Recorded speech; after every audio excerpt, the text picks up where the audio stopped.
Good morning. For the simultaneous interpreters, we will be assigned to your channels, but we'll ask you to hold interpretation until notified. So if you could just stay in your channels silently until you hear otherwise. Thank you.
Good morning. It is 9:30 a.m. on Tuesday, August 13th, 2024, and I am calling to order this regular meeting of the Board of Supervisors. Good morning, Anjane. Let's begin with a roll call, please. Good morning. Supervisor Arenas is absent. Supervisor Chavez. Here. Supervisor Semidian is absent. Vice President Lee. Good morning, President. Good morning. And President Ellenberg. I'm here as well. Yeah, Vice President Lee, will you lead us in the Pledge of Allegiance?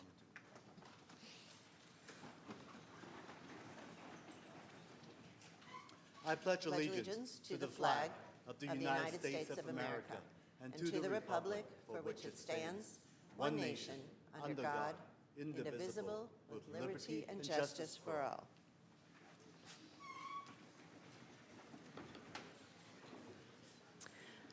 This morning's invocation will also be introduced by Vice President Lee.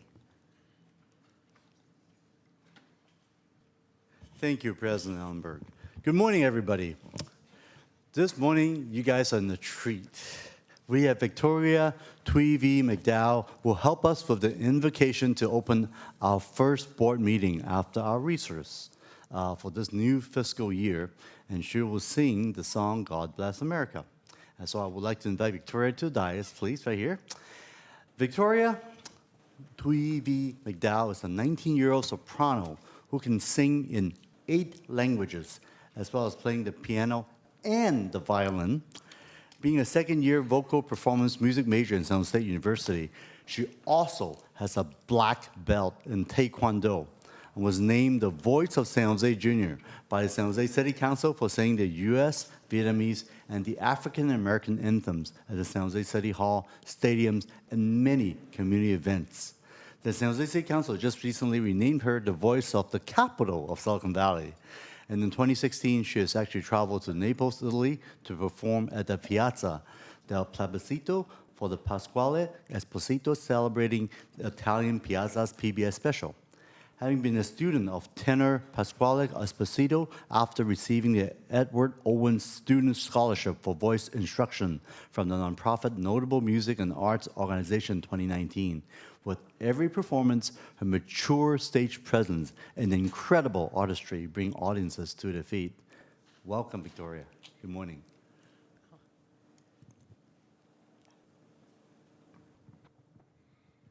Hello, everybody. My name is Victoria Tweevy, and I'll be singing God Bless America and America the Beautiful. God bless America, land that I love. Stand beside her and guide her through the night with the light from above. From the mountains to the prairies to the oceans wide with foam. God bless America, my home sweet home. God bless America, my home sweet home.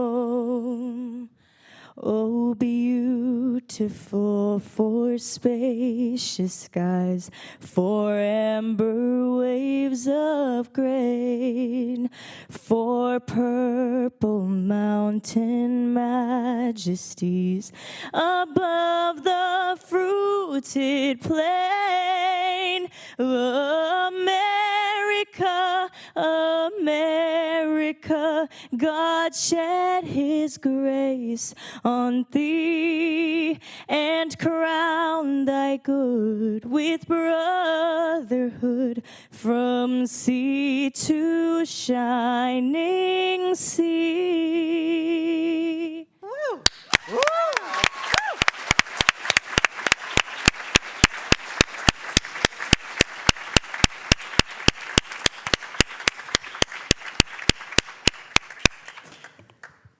That was gorgeous. And in the spirit of patriotism, before we move on to our next item, I want to note just that the Olympics in Paris recently ended. I want to offer my congratulations to athletes, coaches, family, and friends who supported the participants, including some from Santa Clara County. These athletes have dedicated themselves to their sports, spending countless hours to prepare themselves for this once-in-a-lifetime chance to represent their community, state, and country, and they are worthy of recognition. So I'm going to do that. Jacqueline Liu from Milpitas participated in artistic swimming and won a silver medal. Annie Zhu and Carrie Zhu from San Jose both participated in badminton. Naomi Girma from San Jose participated in soccer and won a gold medal. Kanak Jha from Milpitas participated in table tennis. Rachel Sung from Campbell participated in table tennis. Lily Zhang, Palo Alto, participated in table tennis. Taylor Averill from San Jose participated in volleyball and won a bronze medal. And Jenna Flynn from San Jose participated in water polo. Congratulations to all of the athletes. And thank you for representing Santa Clara County, California, and the United States. Our next item is an adjournment. Are we doing that or holding that? It's going to be deferred. Okay. Thank you. All right. Then, and I believe that we do not have any commendations or proclamations for presentation, so we're going to move to public comment. This is the portion of the agenda set aside for members of the community that want to speak to the Board of Supervisors on any item not on today's agenda, but within the purview of the Board of Supervisors. If you are planning to speak this morning, you should have filled out a yellow card. They're available in the back of the room. And submitted the yellow card to the clerks. We will hear first from speakers in chambers, and then we'll go to Zoom to call on speakers who have raised their hands. The queue will close, the entire speaking queue will close when the first speaker begins speaking. So if you are in person and you want to speak, we'll give you a minute to get in a yellow card. If you are on Zoom, now is the time to raise your virtual hand. Please note again that when the first speaker in chambers begins speaking, the Zoom queue will also close. This is for purposes of meeting management. I don't want to cut off anybody who wants to speak, so we'll make sure that there's ample time for speakers to turn in cards or raise their hands. Can you go where my phone is and give me the phone? I need it. I do not know who that was. That was our translator who must be out of their channel. Thank you so much. You remembered to do that even though I forgot to make the announcement. So let me do that quickly. I would like our consecutive interpreters to translate the following into Spanish and then Vietnamese. If you are in chambers and require Spanish or Vietnamese translation devices are available at the table at the back of chambers. The clerk can assist you with setup. Translation is also available in Zoom using the interpretation button. Additionally, as a gentle reminder for public commenters, staff, and those of us on the dais, please speak clearly and at a measured pace directly into the microphone to ensure accurate translation. Thank you for the reminder, and let's hear those. Buenos días, se les recuerda a las personas en la sala que tenemos disponible interpretación en vietnamita y en español. Los dispositivos se encuentran en la parte de atrás de la sala y una persona puede ayudarles. También tenemos disponible en Zoom la interpretación en español en el icono de globo y como recordatorio a las personas que vayan a hablar, por favor hablan claramente con un buen paso en el micrófono para que podamos hacer una interpretación adecuada. Gracias. Thưa các ông bà, cuộc họp này có cung cấp phiên dịch với 2 ngôn ngữ, tiếng Việt và tiếng Tây Ban Nha. Nếu ông bà cần nghe phiên dịch trực tiếp trong phòng họp, vui lòng liên hệ với thư ký ở cuối phòng để nhận thiết bị. Nếu ông bà đang nghe qua Zoom, vui lòng dùng chức năng phiên dịch Zoom và chọn tiếng Việt để nghe nội dung cuộc họp. Trường hợp ông bà muốn phát biểu, nếu đang ở trong hội trường này thì hãy điền tên vào mẫu giấy màu vàng ở cuối phòng rồi trao cho thư ký. Nếu đang trên Zoom, hãy dùng chức năng giơ tay và chúng tôi sẽ gọi tên mời ông bà phát biểu. Khi phát biểu, ông bà vui lòng nói chậm và rõ ràng vào microphone để mọi người nghe và phiên dịch được tốt. Xin cảm ơn. Thank you. Thank you very much. And Anjane, could you share how many cards you have in chambers and how many hands are raised? Yes, I have 22 cards in chambers plus a group with who has requested a slideshow presentation, a group of 3, so a total of 24. And on Zoom, I have 4 hands raised. Okay, 4 hands on Zoom. Last call for anyone else on Zoom to raise their hands. And were you able, with this amount of time, over 15 speakers, to offer 1 minute per speaker? And I had something else to say. Oh, and Anjane will call the first 5 speakers. If we're holding at 4 on Zoom, let's close that queue. If it's still rising, we'll wait. We have 5. Okay. We'll give that a second. Anyone else on Zoom? Now a total of 6. And we're holding at 6. Okay, still holding at 6? Holding at 6. Okay, so we're closing the speaking queue, and please invite the first 5 speakers. And welcome, everyone. Thank you. I will go ahead and call the first 5 speakers. We have Susan Hinton, Courtney Jensen, Cynthia Fan, Andrea Walt, and then Eric Christopherson.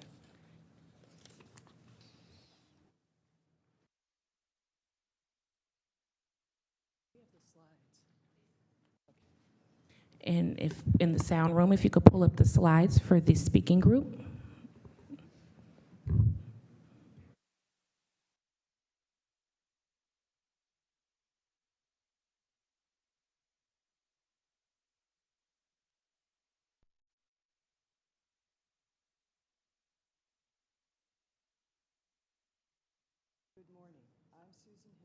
One of 4 people from the Sierra Club, the Community for Natural Play Surfaces, and Safe Healthy Playing Fields Coalition.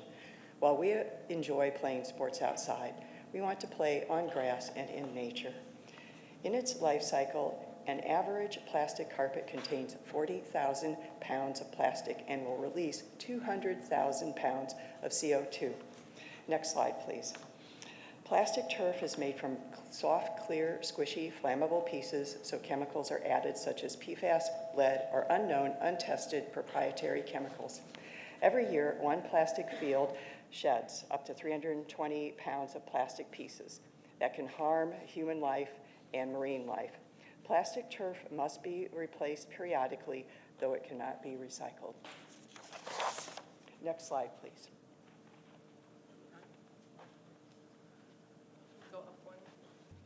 You can approach the podium. We'll change the slides when you begin. Okay. Hi, my name is Courtney Jansen. I'm a Sunnyvale resident and parent of a youth soccer player. Let me be clear. Artificial turf does not provide more playtime than grass. You cannot use artificial turf fields on warm summer days. Fair Oaks Park in Sunnyvale is an artificial turf field. It's a new field, complete with a modern, cooler, plant-based infill.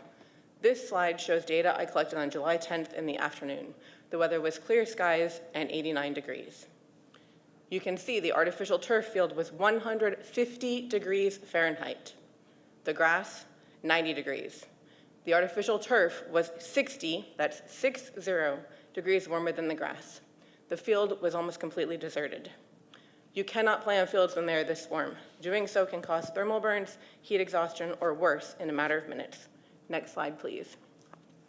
With a warmer planet, we will have warmer days and more extreme heat, meaning artificial turf fields have to close more than grass. Vote. Thank you. Next slide, please. Supervisors, you are legally mandated by the California Environmental Quality Act, known as SEQA, to require changes in projects to prevent significant avoidable environmental damage.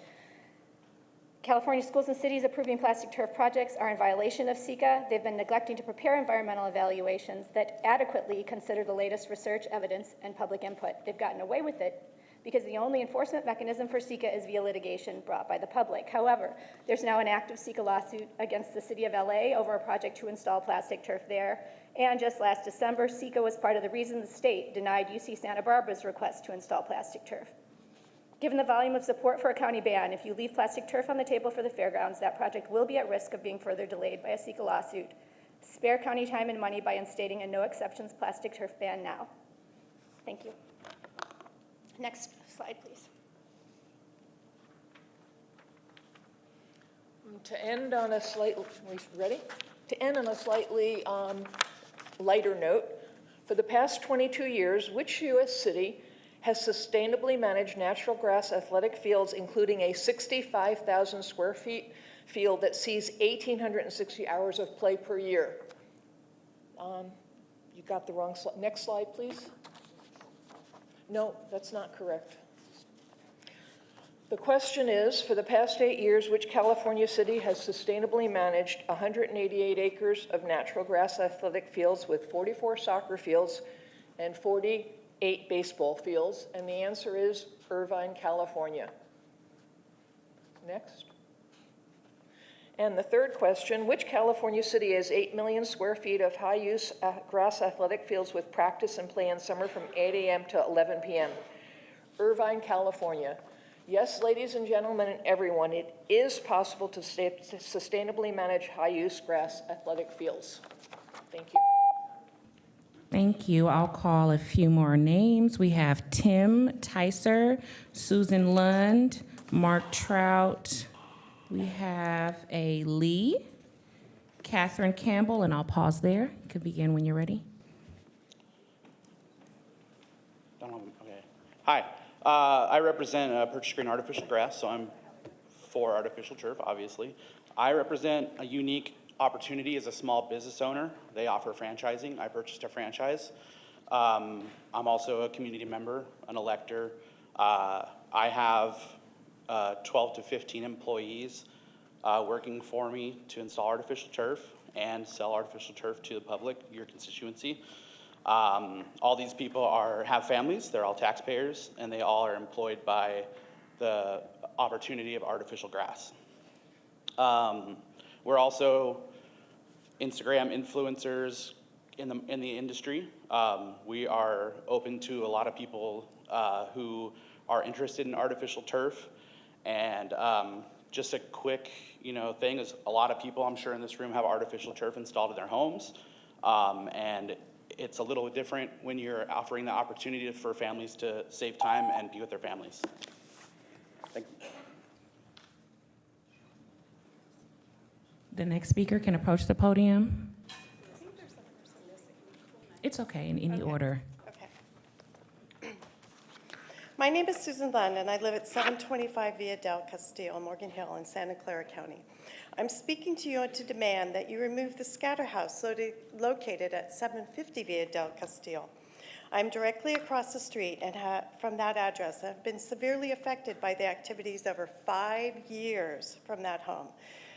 For over 5 years, I've been physically threatened, verbally assaulted. My house has had rocks thrown at it. My car has damage from rocks thrown from this house, along with constant harassment from the occupants, along with constant police, fire, and ambulance activity that blocks not only my street, but my driveway.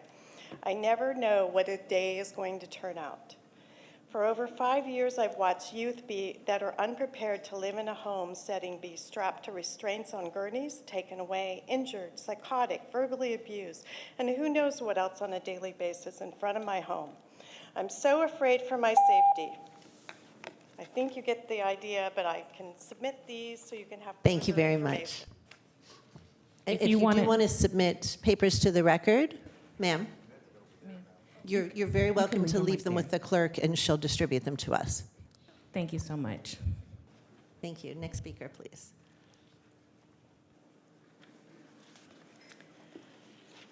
Good morning, supervisors. Over the next 2 weeks, as your vote on an artificial turf ban approaches, please consider carefully the information provided to you by experts on the environment and children's health. Those who oppose a ban are generally either the artificial turf industry, whose primary motivation is profit and growth, industry-sponsored experts, those who are yet uninformed or believing industry misinformation, or those comparing grass fields with old grass fields with new artificial grass fields. I'm a long-time soccer mom. I advocate for youth sports, but I, along with many other soccer families, do not advocate for artificial grass for obvious reasons.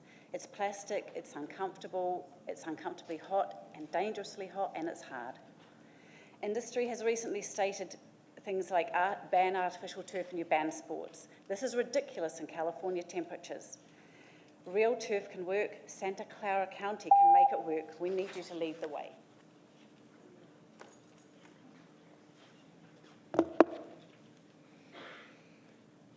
Catherine Campbell, National Safe Parents Organization. It ends with us. But I'm here today to say we've gone from showing our children we do not stay in abuse, only to show them our social services and justice systems allows for ongoing abuse in the majority of our cases. Abuse continues until we name abuse to end it. You've seen me for over 20 years. My abuse was dismissed for over 13 years in the court system. I continue to ask for change, for I do not want another family to experience what I experienced. We need change for our family courts, and I have come to ask you for this change. It's time we bring a review to bring change to our family courts in the wake of the preventable death of 3-year-old Ellie Lorenzo in our own county. It was in the courts for 2 years, and it was dismissed, and her father murdered her. So I ask for this to be a priority for our county. Thank you. I'll call a few more names. We have Ernesto Gonzalez, Edwin Mendoza, No Guzman, Tom Bro, Rhonda Wilson, Malia Gondkoff, and we'll pause there. You may begin. Okay, I'd like to talk about 9/11 being the sixth trumpet, but before I do, I'd like to say this. You know, a woman's monthly cycle is 28 days, and on October 21st, it's going to be 28 70-year cycles from Christ, plus 28 years and 28 weeks. Is this Judgment Day? Is this the day of vengeance of our God? Is this the rapture? Is this the end of the world? Is this the last day? Well, time will tell.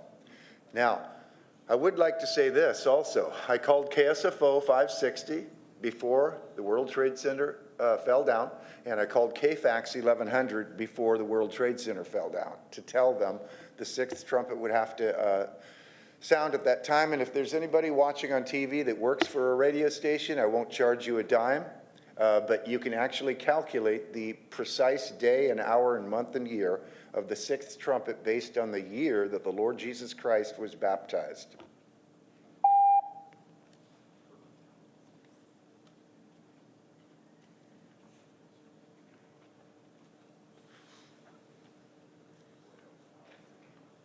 Good morning. I'm Tim Tyser. Upon returning back to the shelter from the scabies and lice outbreak, all bedding was supposed to be washed and bagged. None of my bedding was washed and bagged at all. The director of the building said to my face that she seen my bedding taken off my bed and washed and bagged. That was a lie. My bedding was the same as I left it before I even left to go into quarantine. I had to spray and wash all my bedding myself, wash it myself, spray and wash down all my mattresses, the bed frame, the wall, and the floor area of where I sleep. A liar should not be running the shelter at all. So it's.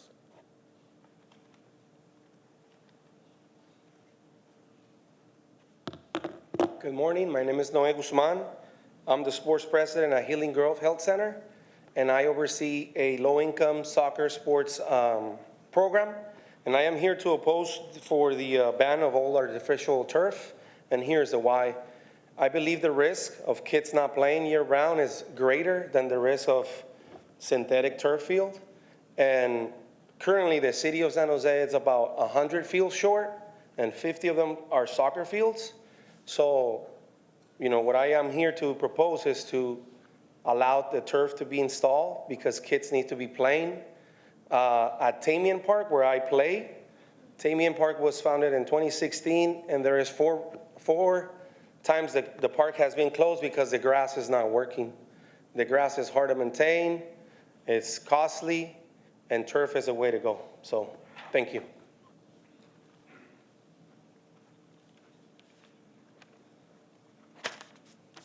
Good morning. My name is Rhonda Wilson, and I am the mom of a former soccer player from Central Santa Clara Valley Soccer League here in San Jose. When I was with the organization, I held many roles from age group coordinator, coach, secretary, and league registrar. Through these roles, I've experienced field challenges, including games being double booked on a field or canceled due to a lack of field space. When I was a coach, I was given a postage-sized stamp area to train my team, along with 15 other teams around me because of a lack of field space. I used to attend field negotiations, which were more like lotteries. There were people, 10, 12 other organizations at the negotiations hoping to get a couple of days a week for a couple of hours. When you have an organization over 1,000 kids, that's not much time or space. Thank you.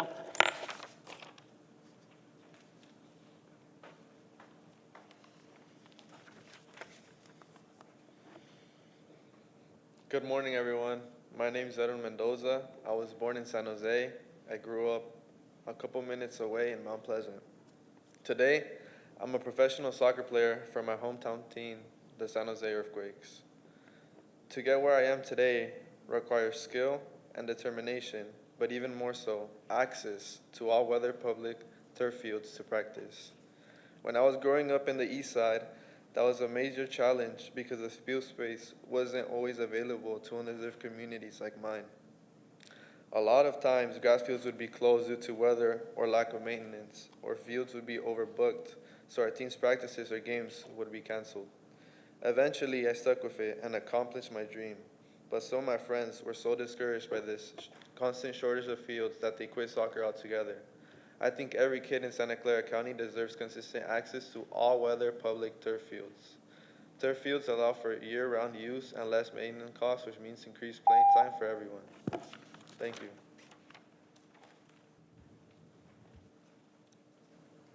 Buenos días, mi nombre es Ernesto González, yo represento la Liga Winchester. Desde hace 25 años nosotros hemos sido de bajos recursos y nuestros niños son de nuestra comunidad.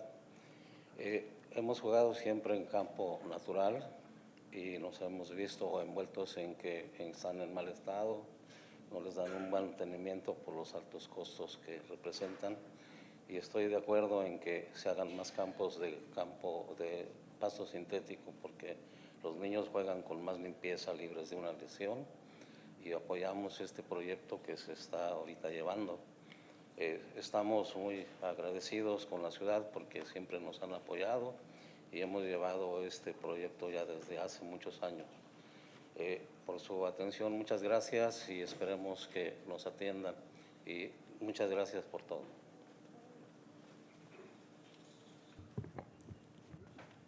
Just one moment. We'll ask that our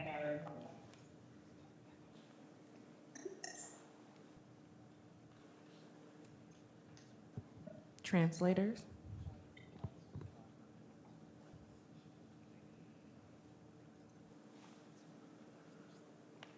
Hello.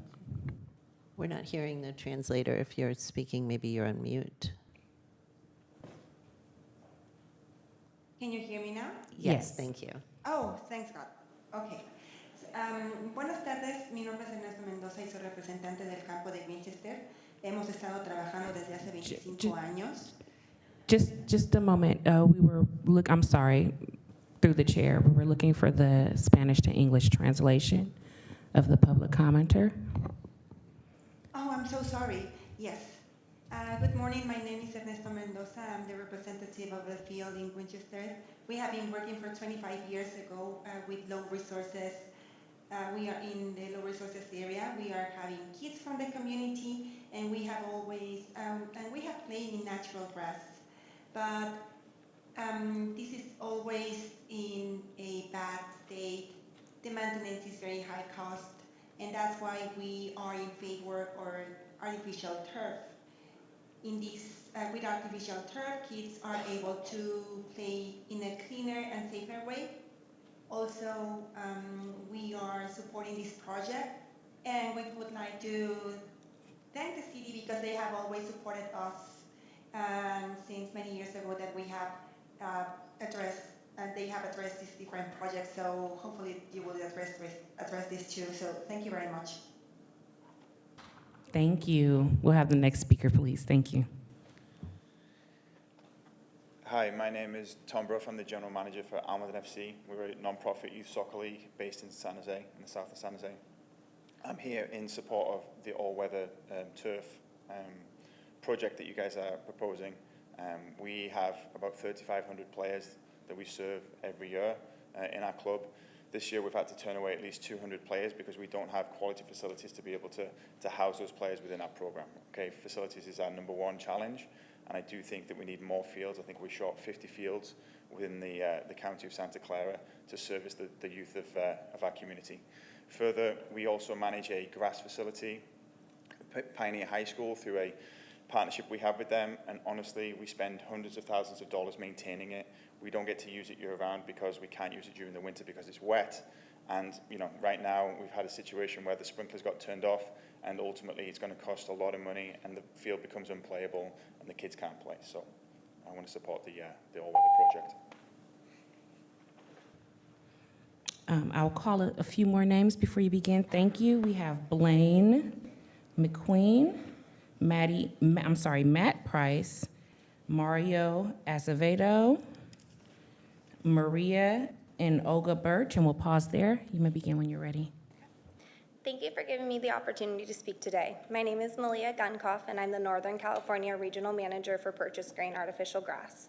Please consider the countless people who benefit from our projects. Our turf provides expanded access to safe and consistent playing surfaces all year round, which is critical for sports and recreational activities. It fosters community engagement and supports the health and well-being of our families.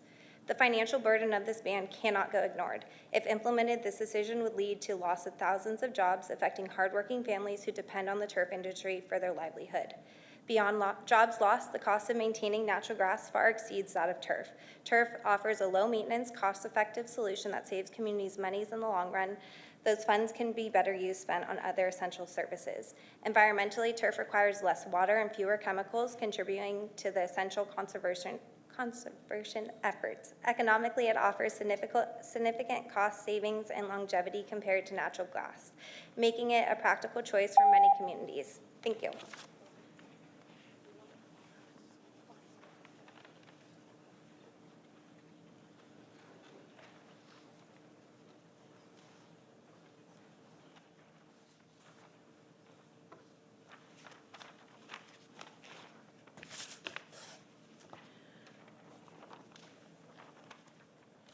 Good morning. My family and I have been residents of South County for over 30 years.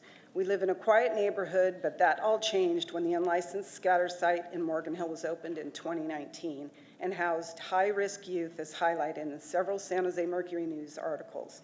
To date, our neighbors, including small children and seniors, have been witness to countless violent incidences in front of our homes, from a teen punching his hand through a window, a teen trying to commit suicide, bleeding in front of the home of the next door neighbor, to having police draw guns on a youth on a neighbor's front lawn.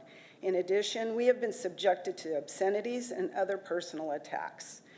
These were provided by Morgan Hill PD for the incidences that have escalated in our neighborhood. Over 300 incidences in 2024, only 129 to date as of June. These troubled youth need help in an environment where they can thrive and get proper care, and we deserve to live in a neighborhood where we feel safe to go outside. Thank you.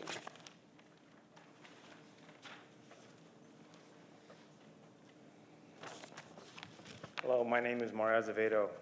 My family and I also reside in the same neighborhood, and we're here to,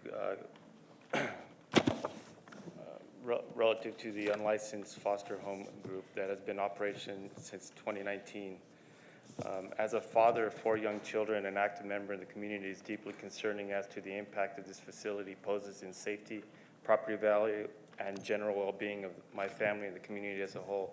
The number of incidents that have arisen since the inception of this facility are too numerous to list and count, but I will attempt to highlight the most concerning ones that have directly impacted our family, and will also voice our concerns to the community and neighborhood as a whole with how the facility is being operated. Since we were never given notice of this facility in 2019, we started noticing an increase in activity and questionable activity in the park across from us, and it only escalated from there. We hope that, thank you. Thank you. If you'd like to leave your script, then the board can see the rest of your comments, and they'll be in the public record. Thank you, sir. Good morning. I'm Blaine McEwen with Senlon of Central California. We have a lot of owners and people involved with the synthetic grass industry, here today, advocating on behalf of synthetic grass. But the people who weren't able to make it today are the people we all technically work for, which is the customer, the end user, the homeowner. So I wanted to take a few minutes and just read a couple comments of some past customers that we've done work for. No more watering, fertilizing, applying pre-emergent, mowing, worrying about weeding along with overseeding for the winter. My water bill and savings of water has made a big impact on my utilities. Saving time to do other things, not as just as precious as saving money and water. Our dog had allergies, but was put on medication. Since the new lawn installed, no more medication for our fur baby. Thank you.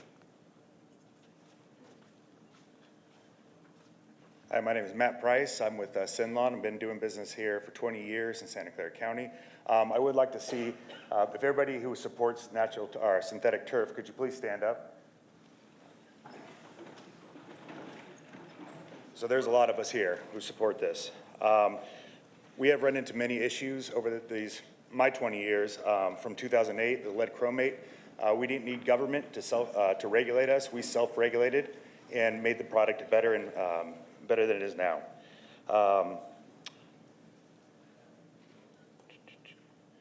And we'll do this more with more innovation. So I appreciate your time. Thank you.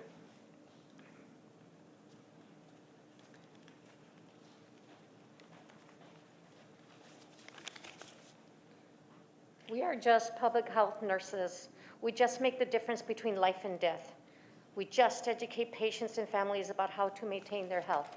We just keep our community safe. We collectively have been public health nurses in Santa Clara County for over 40 years. We're here to tell you that our public health administrators have decimated one of our prized programs, First 5. When I came on, there was 10 PHNs working that program, helping the community. Now there's 1. They refuse to give us training to pick up where they left off. They refuse to meet with us to meet the BRN Title 22 Code of Ethics, the requirement to service our communities. We must have cooperation between the board, our union, SCIU, and the public health administrators to produce policy, procedure, real-time training to service these vulnerable populations. Thank you. Thank you. And your name for the record, ma'am? Your name for the record? I'm sorry, Olga Birch. Okay, thank you so much. Thank you. Okay, I will call the remaining names in chambers. We have Elba Morales, we have Elaine Vockley, Elizabeth Allen, Sean, and Andrea Smith. All names have been called for speaker cards in chambers. You may begin. Honorable Board of Supervisors, my name is Elba Morales. I'm a public health nurse, and I'm here on behalf of my colleagues in regional nursing, and we are here because we love our community, we love our jobs, and we want to be excellent at it, but we cannot provide high standards of care if we don't have the tools. The county is proposing that regional nurses accept a new assignment without first implementing a mutually agreed upon training program, which includes field safety training, which is what we do, policies and procedures. So this jeopardizes not only our licenses and our safety, but the safety of our patients. We humbly request that the board hold the public health department accountable and establishing mutually agreed upon training program, policies and procedures. It is time to do right by our community and ensure patient and nurse safety. Thank you so much.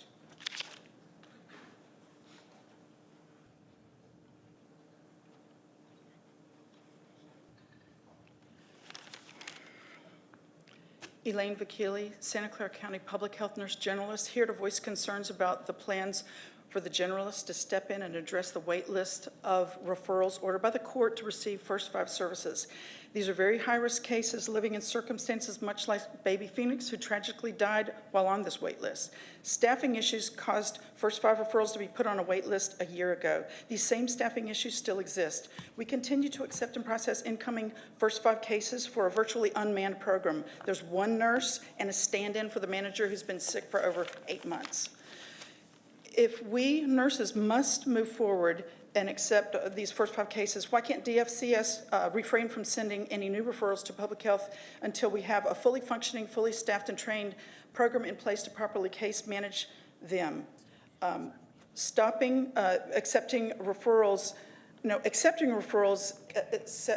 says to the court that we're going to provide services to these kids by a program that doesn't exist anymore.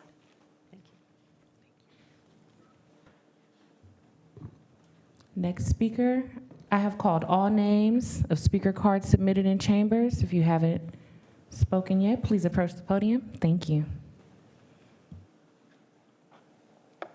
Hi, my name is Elizabeth Allen, and I'm with Natural Landscaping and Synthetic Grass Warehouse. I'm here to oppose the ban of synthetic grass. There was a time when synthetic grass was considered to be a cheap, unattractive substitute to natural grass. However, that perception has changed with the significant innovations, including cool technology and safety. While natural grass can add beauty to your yard, it comes with a significant cost. Natural grass requires regular irrigation, consuming large amounts of water, increasing the source, which is an increasing less source in California.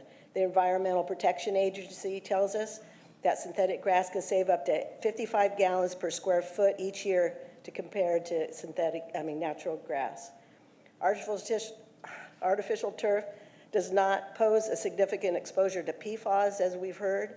For instance, it only carries 100 parts per million PFAS compared to dental floss that contains 248,000.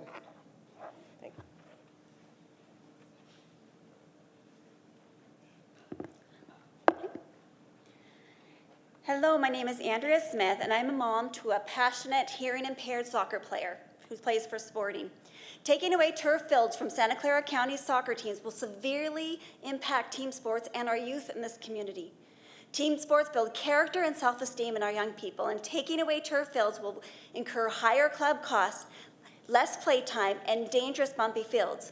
I know this personally because my daughter played on a previous club that only had a grass field. They were constantly falling down in ruts, and they were dealing with duck poop and so many cancellations. They missed half of their season in the spring. Like literally, they could not play on the field. The children who will be most impacted by taking away turf fields are our lower income players and their families. Club fees are already high. This is going to make them so much higher. So great, if you're in the higher income bracket, you're good to go. But you take away our turf fields, you're gonna take these children who their parents are barely making it, and they're not gonna be able to play anymore. And there is a water shortage in California. Thank you. Next speaker, please.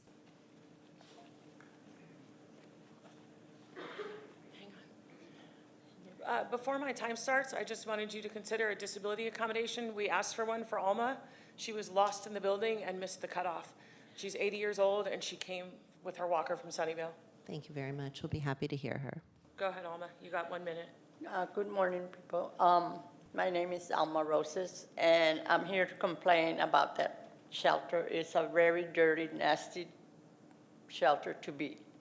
They're chasing us out because they want to bring family in there. If I had a son or a daughter to go in there with children, I would never allow it because I've been there for a while off and on, and I've gotten sick, COVID, scabies. I'm sorry I had to say it, but it's embarrassing, but have no choice. It is a very filthy place for people to live. It's not even a healthy shelter. I wouldn't agree with it. And I'm sorry, I'm a mark on my arms from my neck down of the disease I got from there. And it's gonna stay like that. The disease, the doctor might cure it, but those marks are never gonna go away. And it's embarrassing to walk without short sleeve thing. Sorry. Thank you, ma'am. Stay with me. I'll walk you back. I'm sure you guys are shocked. I'm a nerd. I'm a proud Star Wars nerd, and I wore this shirt intentionally. I'm so sorry, Sean. Hang on one second. Will you please start the clock? Thanks. Thank you. I'll stay with you, and then I'll walk back with you. Okay. But I'm a Star Wars nerd, and I believe in the Force and good and bad and things like that. And I see you're amused. So I once gave a famous Star Wars speech at City Hall, but I had 2 minutes, so I'll make it short. I believe that there is a dark side now, and I never believed in it. I believed that there was like an Obi-Wan Kenobi, somebody that we could always trust over at Osh, and I don't believe that anymore. I am beyond heartbroken. Many of us talk to each other about we could always believe in one person over at Osh, that was our touchstone. If they said things were right or things were wrong, we could believe in them if we couldn't believe in anybody else. And we don't have that anymore. There's nobody who is involved at the Office of Supportive Housing that we trust, that we believe in anymore after everything that has happened recently. And that is wrong. The system is beyond broken at the county. Thank you. We will go to the 6 speakers who had their hand raised at the call of the queue on Zoom. Our first speaker is Ken Horowitz. Please accept the unmute. You may begin your comments. Yes, this is Dr. Ken Horowitz from the Health Advisory Commission. I'd just like to be put on the list for comments regarding items 77 and 78 on the consent calendar. Thank you. Thank you for your comments. If you are complete, we'll move to our next speaker, who is a user by the name Ben Z. Please accept the unmute. Yes, hello, good morning. I've been addressing the Board of Supervisors for at least 2 years now. Actually, I've been asking Joe Simidian for help since 2017. And the reason I've been asking for help is that my kids are being sexually abused, and nobody in this county is willing to do anything about it. And that's because there's a conflict of interest in that my former attorney, Valerie Houghton, is involved in this. And you guys won't even reply to my emails. You guys won't do anything. I mean, it's just, I mean, if I had known that this county was this way, there's no way I would have moved my kids to this place. I mean, it's just disgusting what you guys are doing to our children. And I hope we can make a change here and you guys will do something. I posted all the information online. If you Google Valerie Houghton, Houghton, sex trafficking, I posted the information on several websites and you guys can see what it is for yourselves. The next speaker in the queue, Joe Odious. Please accept the unmute. Honorable Board of Supervisors, my name is Joe Odious. I am a lead public health registered nurse for Regional Nursing Services for Santa Clara County Public Health Department. I have been a public health nurse for over 7 years. I am deeply concerned with the lack of training for our regional public health nurses, as we are expected to accept and case manage clients from the Department of Children and Family Services, DFCS, clients who are part of the First 5 program. This is a safety concern for the clients and our staff. The county and public health nurses must first agree on the training schedule, duration of this temporary assignment, and the written expectations before the first 5 clients are assigned to the impacted regional nurses. Will the board stand up for client safety by supporting the regional public health nurses? Thank you very much.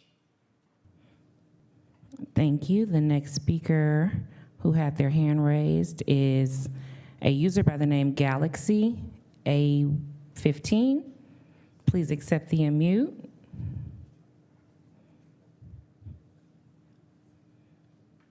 Good morning, Supervisors. My name is Sharon Luna, and I represent the All-Volunteer San Martin Neighborhood Association.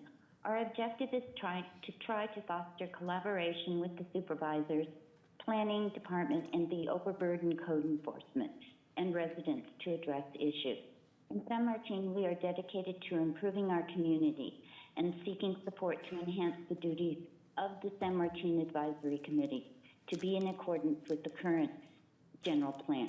We have blight and code violations in almost every building in San Martin, along with illegal vendors. Mental health residential homes increasing daily, which you have heard the numerous repeated concerns. We need a voice.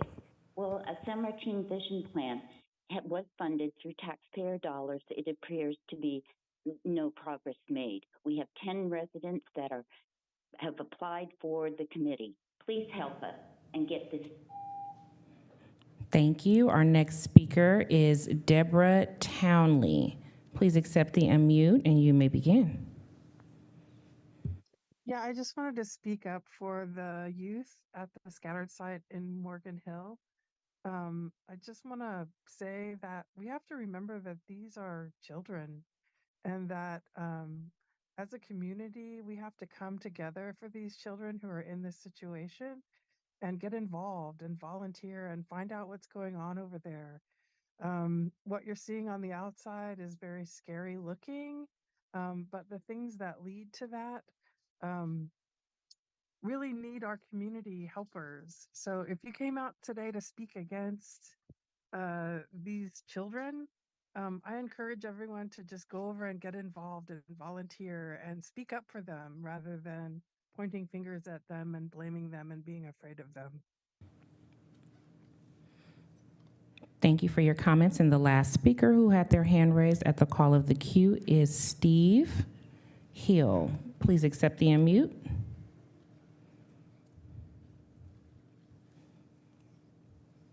Speaker Steve Hill. Hi, I'm Steve. I participated in the League of Women Voters Zoom on July 18. The main topic was housing as healthcare. Supervisor Chavez pointed out that one of the main goals of the county was to protect the health of our community. I believe this applies to not only housing and mental health, but also to overall community health.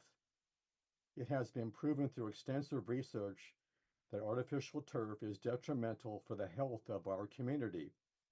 It pollutes our groundwater with toxic forever chemicals and sheds microplastics into the air, ground, and water. Therefore, it is appropriate for the supervisors to approve the ban on artificial turf when it's on the agenda for a vote, with no exceptions for any projects that might have been discussed. Thank you. Thank you. That was the last speaker. Thank you very much to all of the many speakers and standers who showed up today to share your opinions and your perspectives. It's very, very much appreciated. And you are all welcome to stay for the meeting, but if you are getting up to leave, I will pause for a moment for you to do that, and then we'll continue with our agenda.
All right. Hello to the stalwarts, and thank you for being here.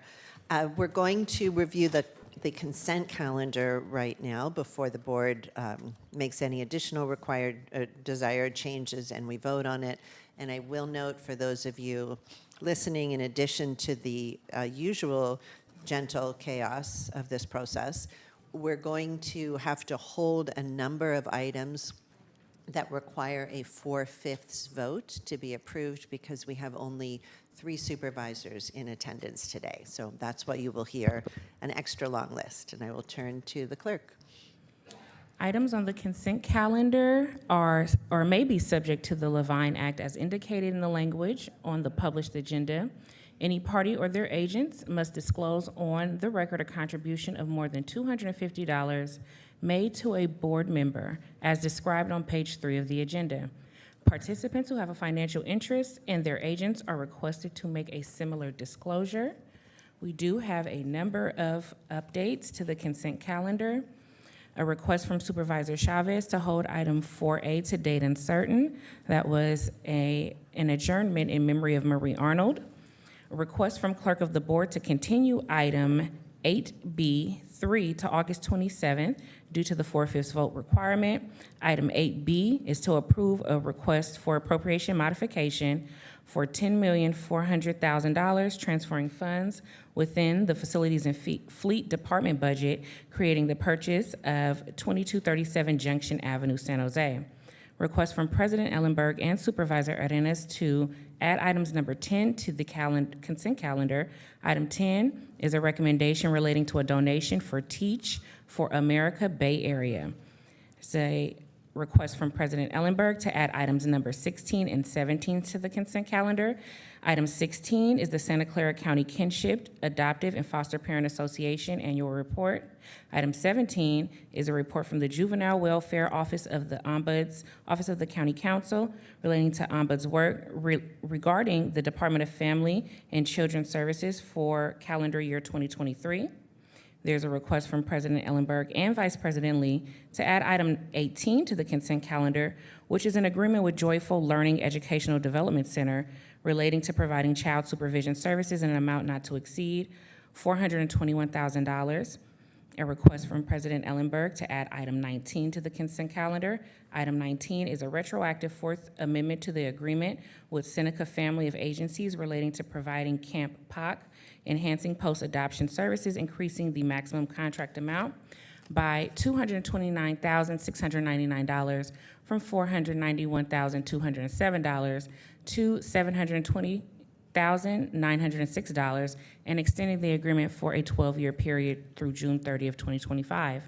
A request from Vice President Lee to add item 21 to the consent calendar and a correction for item 21. It should read, approve a request for appropriation modification number 20, $1,962,719, making net zero change to estimated expenditure appropriations in the Office of the District Attorney budget relating to the elimination of positions as a part of the office's budgeted attrition plan.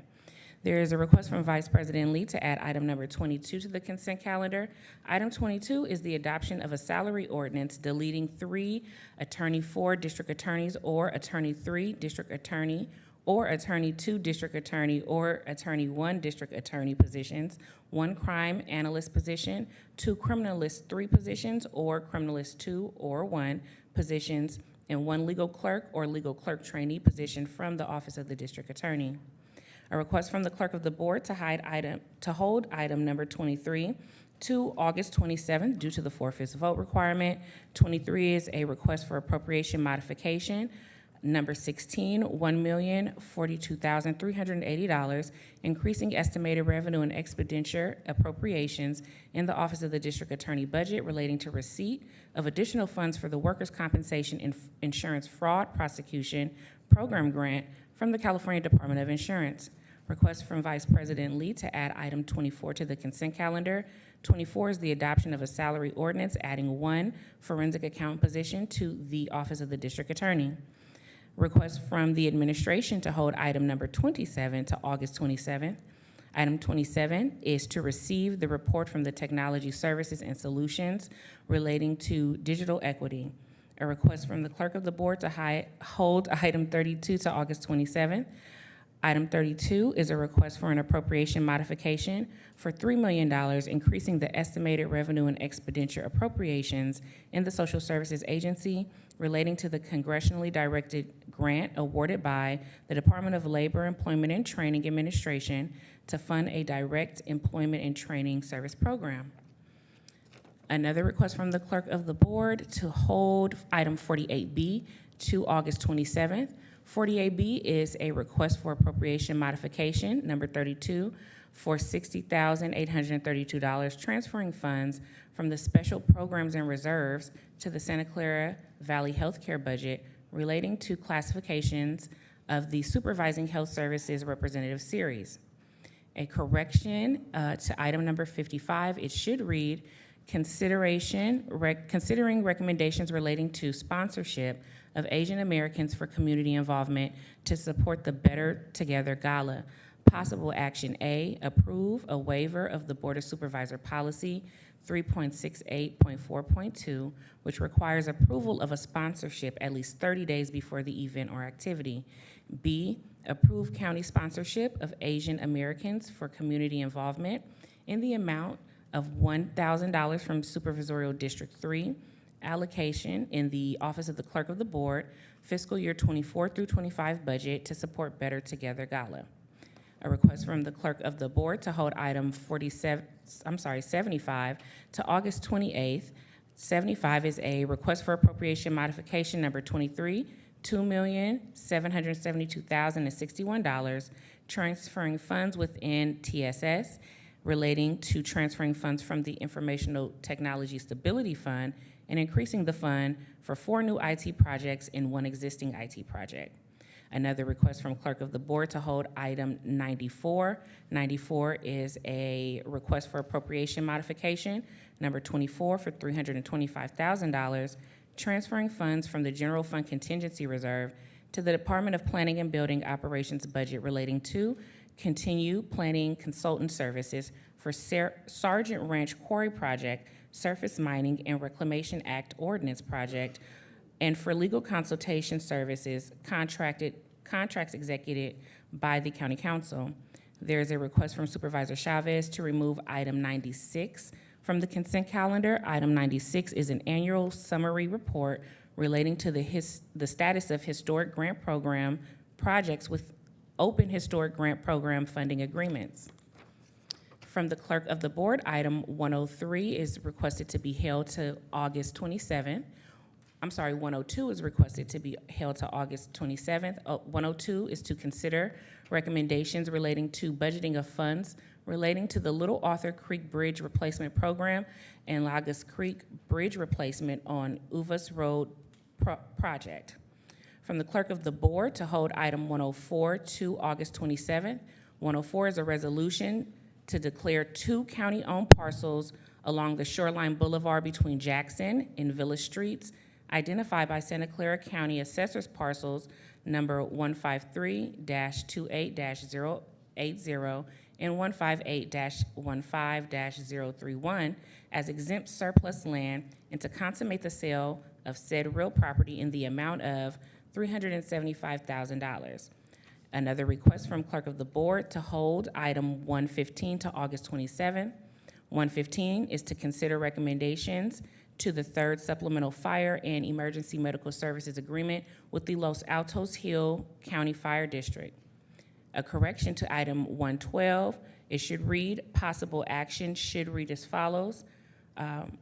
Adopt for item D, adopt plans and specifications and authorize advertisement of contract documents for the Santa Clara Valley Medical Center Emergency Department expansion, and direct Clerk of the Board to open bids on Thursday, November 21st at 2 p.m.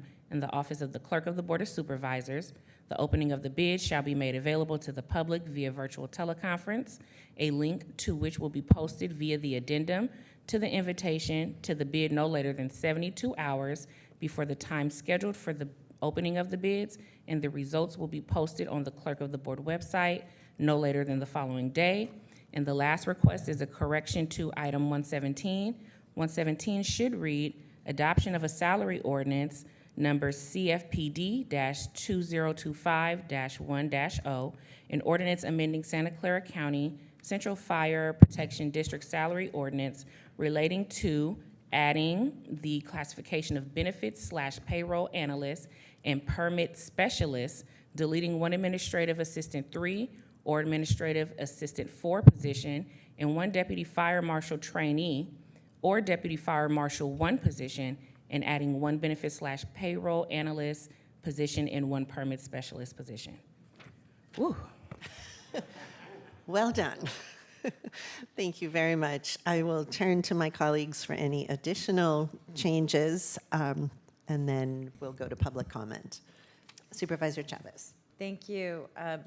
I would like to keep 16 and 17 on the regular agenda. My comments are brief, but I wanted to adhere to your thinking, Chair, President. Item 96 is our historic grant program. I wanted to thank the staff for the report.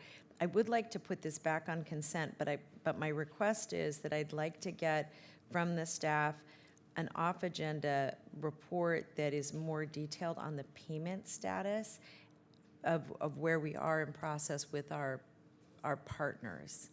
There was a really nice outline here, but it wasn't detailed enough for me to understand where we may be having conflict with some of our providers. And that would be my request. Anything else? Yeah, thank you so much. Okay, thank you. First, for item 21, 22, 24, I would like to ask to put that back on the regular agenda as requested by District Attorney. It's hard to understand you. I'm sorry. Speak right For into your mic, items please. 21, 22, and 24, I would like to ask to put back the regular agenda as the District Attorney has notified me he has comments on these items. For item number 74B, currently on consent, I'll leave on consent, but I do want to mention that the committee matrix item C139 on ranked choice voting was the missing information. I was told by my staff that has been working with administration to try to fix this omission by the next report. So I would like to get a confirmation on when we could hopefully get this report to come back.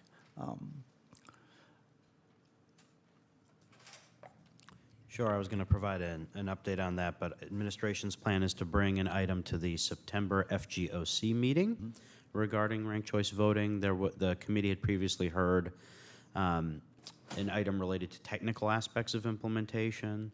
There's a number of policy questions that we first want to tee up for some conversation in committee, and then, of course, they'll come back to the full board. Yes, thank you, James. On item number 34, I would like to call out the Veteran Service Office Outreach and Suicidal Prevention Pilot, and I certainly look forward in hearing more about the program and how officers could help with more outreach and possible expansion in the future, given the dire needs of this issue. On item number 76, on the Measure A 2016 Housing Bond Independent Citizens Oversight Committee, second quarter report. I will leave it on consent, but would like to ask to see when we could expect OSH to report back with the data on rapid rehousing outcomes. In particular, it would be very helpful to know what happens when the resident is coming to the end of their 2-year rapid rehousing period, but still faces likely homelessness upon exit, and are they being prioritized for placement into the ELI, extreme low income, or PSH permanent supportive housing. Thank you. Yeah, we can get back to the board with that timeline. Great, thank you. Thank you. And colleagues, I apologize. Supervisor Arenas is very ill and would like very much for us to defer item 13 for when she can return. And this is our child welfare report, a quarterly report, to the next meeting. Thank you. All right. I assume, County Council, there's no issue with a supervisor making that request who's not No, present. that can be added as a requested hold for a motion. Excellent. Thank you very much. So do you want to make the motion? So moved. Second. All right. Do we have public speakers on this item? I show 2 hands raised for public comment on Zoom and none in chambers. You do have 1 card in chamber. There is a card?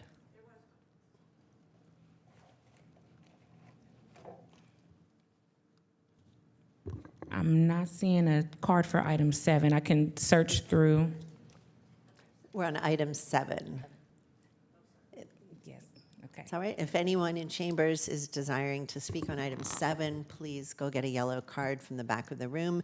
If anyone else on Zoom is desiring to speak on this item, now is the time to raise your virtual hand. The speaking queue for both chambers and Zoom will close when the first speaker begins speaking. Madam President, may I just make a clarification for the public? What we are voting on here right now is to approve the consent calendar with the changes we spoke about, and that included the deferment of item number 13. I just want to make sure the public understands that. Yeah, that was the motion, and that's why I seconded it. Thank you. And because, and so a little bit further explanation, because item 13 is going to be held, if it is 13 that you want to speak on, now the consent calendar actually is the time. This is always confusing. Yeah, thank you. Thank you. So if you are here to speak on an item that has been moved onto the consent calendar, now is the time to speak on that item. Item 13 has now been moved to consent and is going to be held. So wait until the clerk calls you, please, but we're happy to take the card now.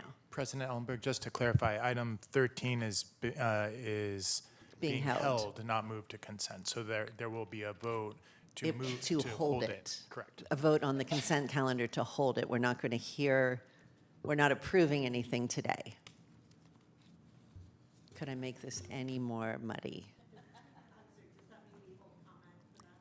It means that there's no action that's going to be taken. We're not hearing the item. We're not approving it on consent, but it is absolutely your right to speak to it. Okay. How many speakers do we have on the consent calendar, which includes held items? Okay, I have 1 speaker card in chambers that was affected by the changes mentioned. That's Okay. 13. And then I have 4 hands raised in Zoom. Okay, so presumably everyone on Zoom heard that as well. If you're speaking on any items that have been moved to the consent calendar, including items that are being held and no action is being taken today, you are welcome to speak on public comment. So I heard 1, 4, that's 5 speakers. Anybody else, or is that queue holding? We lost a hand. We have 4 now. Okay. And one in chambers? And 1 in chambers, yes. Okay. I'm going to close the queue at 5 speakers, which means 2 minutes per speaker. Thank you for your patience. Thank you. Catherine? With National Safe Parents Organization. I do sit on the council for the interagency group, and we were able to learn more about what's happening, and I appreciate that social services has had a big spotlight on it because we definitely need changes, and I think we all know that. We have a lot of people who want to help children, and I value that, but I am always concerned that we are still dismissing abuse. We do not have enough people who have the courage to stand up and name abuse. Obviously, we just had a child murdered in our county who was in our system, 3 years old, Ellie.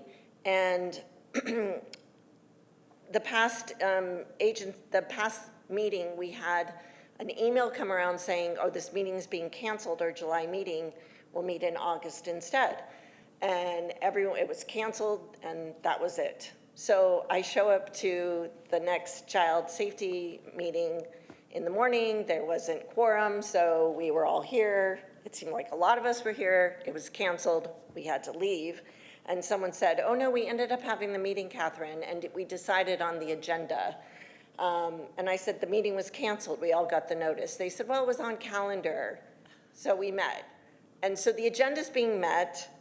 I mean, the agenda for the year is being set at a meeting that was canceled.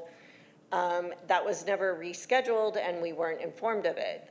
So I'm concerned about what's happening when we have a voice to saying we need to do more, and it feels as if it's continuing to be silent, saying we're doing enough. And we do know we don't have to wait for a child to die, but now a child has been murdered, Ellie, who's been in our system. So I just ask that we definitely, hopefully everyone gets well, and we can continue to meet on this and hear on this. Thank you. Thank you. Our first speaker on Zoom is Ken Horowitz. Please accept the unmute. Thank you. This is Dr. Ken Horowitz from the Health Advisory Commission, and I want to welcome everybody back. I hope you all had a relaxing time off. I just want to call your attention, because your agenda had almost 5,000 pages, to item number 77, which were recommendations from our Health Advisory Commission regarding health care in Santa Clara County. And I want to particularly call your attention to page 2037, which were recommendations by our commission to improve health care in the county. Particularly two items.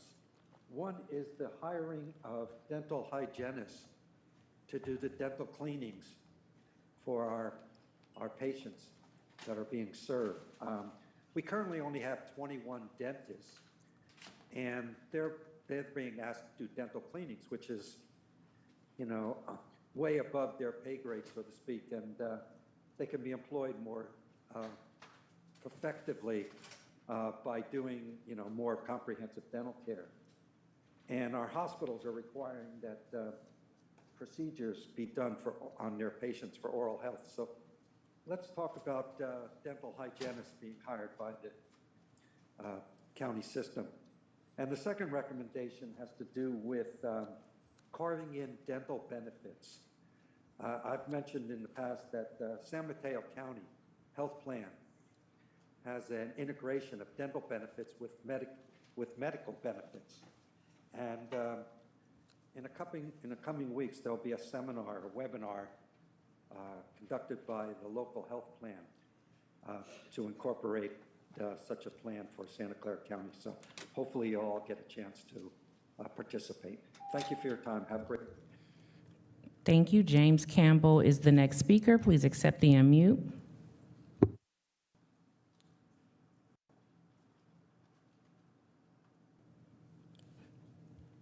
James Campbell, we see that you've unmuted, but we cannot hear you if you're speaking. I'm sorry, can you hear me? Yes. In the heart of our society lies a profound obligation to protect the most vulnerable among us, our youth. Today we face the undeniable reality that systematic failures have left too many young people exposed to dangers that no child should ever encounter. These failures manifest in broken systems, inadequate health care, and insufficient safety nets. They are the cracks in the foundation of our communities, allowing too many to slip through. As a society, we must recognize that the struggles of our youth endure are not the result of individual shortcomings, but are rooted in the very systems designed to support them. These systematic gaps have created a generation at risk, plagued by violence, addiction, homelessness, and lack of access to essential resources. Our youth deserve better, and they deserve a society that invests in their future, that closes the gaps with urgency and precision, and that ensures that every child has the opportunity to live a happy and healthy life. I urge all stakeholders, governments, institutions, and communities to come together with resolve and compassion. We must mend holes in our systems, fortify our social structures, and provide the support necessary for our youth, not just to survive, but the future of our society depends on our actions today. Let us protect and uplift our youth, for they are the architects of tomorrow. Please build indoor sports facilities for our youth, because the climate is getting worse and they cannot play outside. Thank you. Thank you. The next speaker is Ben Z. Please accept the unmute. Yes, hello. We had a special meeting just last December, and Social Services Director Daniel Little, he came to the meeting and he said, look, we've already implemented all the necessary changes for there not to be another death. And this was the special meeting again for baby Phoenix.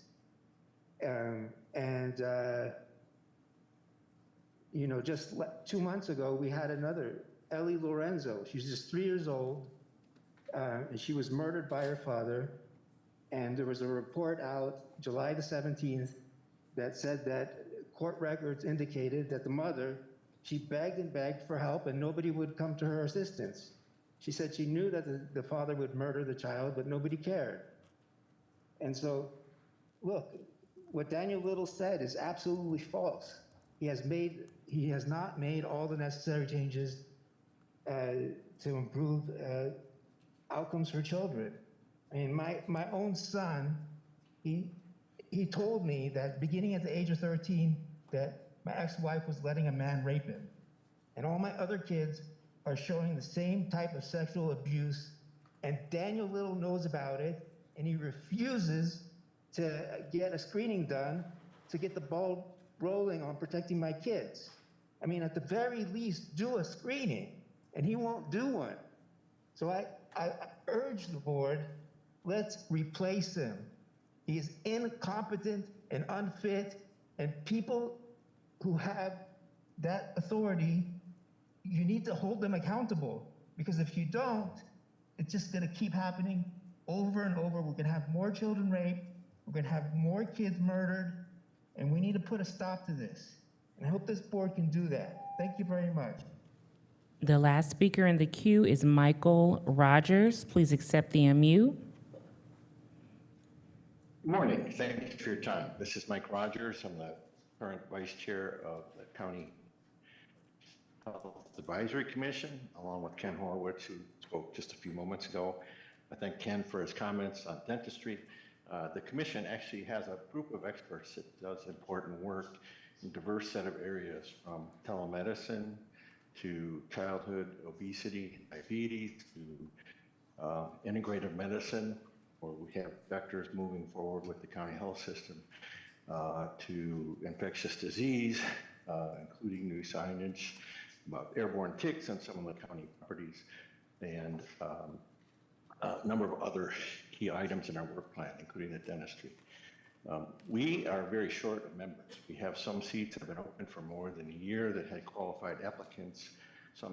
These applicants actually had done for free consulting work with one of our committees.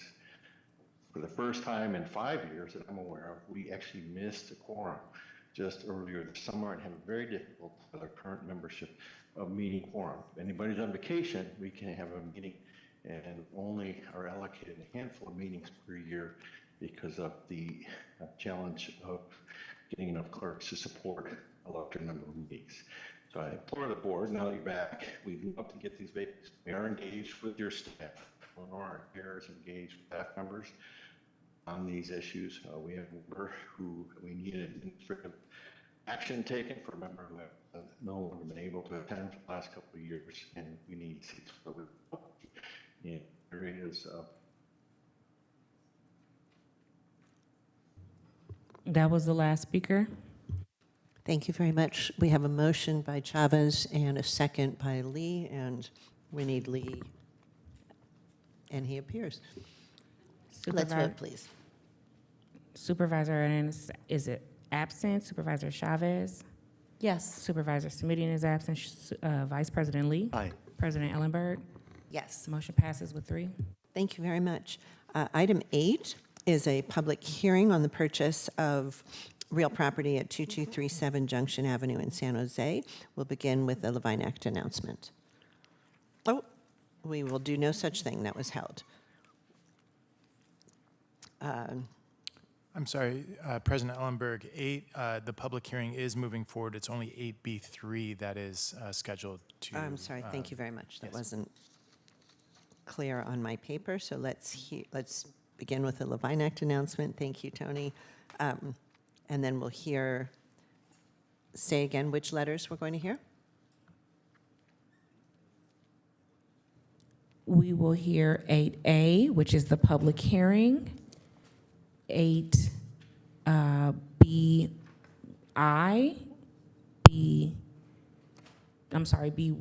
B2, and we will hold B3, which is the resolution requiring the 4/5. Thank you for clarifying. All right. Levine Act. And we have a Levine Act notice for item 8. It is subject to the Levine Act, and any parties of their agents must disclose on the record a contribution of more than $250 made to a board member as described on page 3 of the agenda. Participants who have a financial interest in their agents are requested to make a similar disclosure. Thank you. We will move to the item. Is there a presenter for the purchase of real property? Good morning. Hello, there you are. Jeff Draper from the Facilities and Fleet Department, here to present on this case. The property is about 3.34 acres. We were able to find it for below market value. The property would be used going forward to help us with reaching our zero environmental vehicle, zero emissions vehicle goals, as well as decongesting the site and making our fleet more efficient. Great, thank you very much. I'm going to open the public hearing. Do we have any members of the public who wish to speak on this item? No speaker cards in chambers and no hands raised in Zoom. Then I'll close the public hearing and turn to the board for questions, discussions, and a motion. I'm ready to make a motion to approve the purchase. Second. Motion and second. Let's vote, please. I just have a brief comment. Of course. So, yeah, thank you, Jeff, for bringing this up. The fact that this is actually located right next to our facility is a perfect location. Thanks for able to get a very good price on it. And also, I just want to highlight the installation of the EV charging stations. That's something that we absolutely need and promote strongly. So thanks for putting all that into the thinking on making this happen. Thank you. And President Ellenberg, if I could just clarify, the motion, Supervisor Lee, is to approve B1 and B2, the Only, possible action. correct, B1 and 2. because B1 and 3 has to be held. Correct. Thank you. Let's vote. Supervisor Arenas is absent. Supervisor Chavez? Yes. Supervisor Semidian is absent. Vice President Lee? Aye. President Ellenberg? Yes. Motion passes with 3. Thank you very much. We are hearing item 9, which is a public hearing regarding the Office of District Attorney record fees.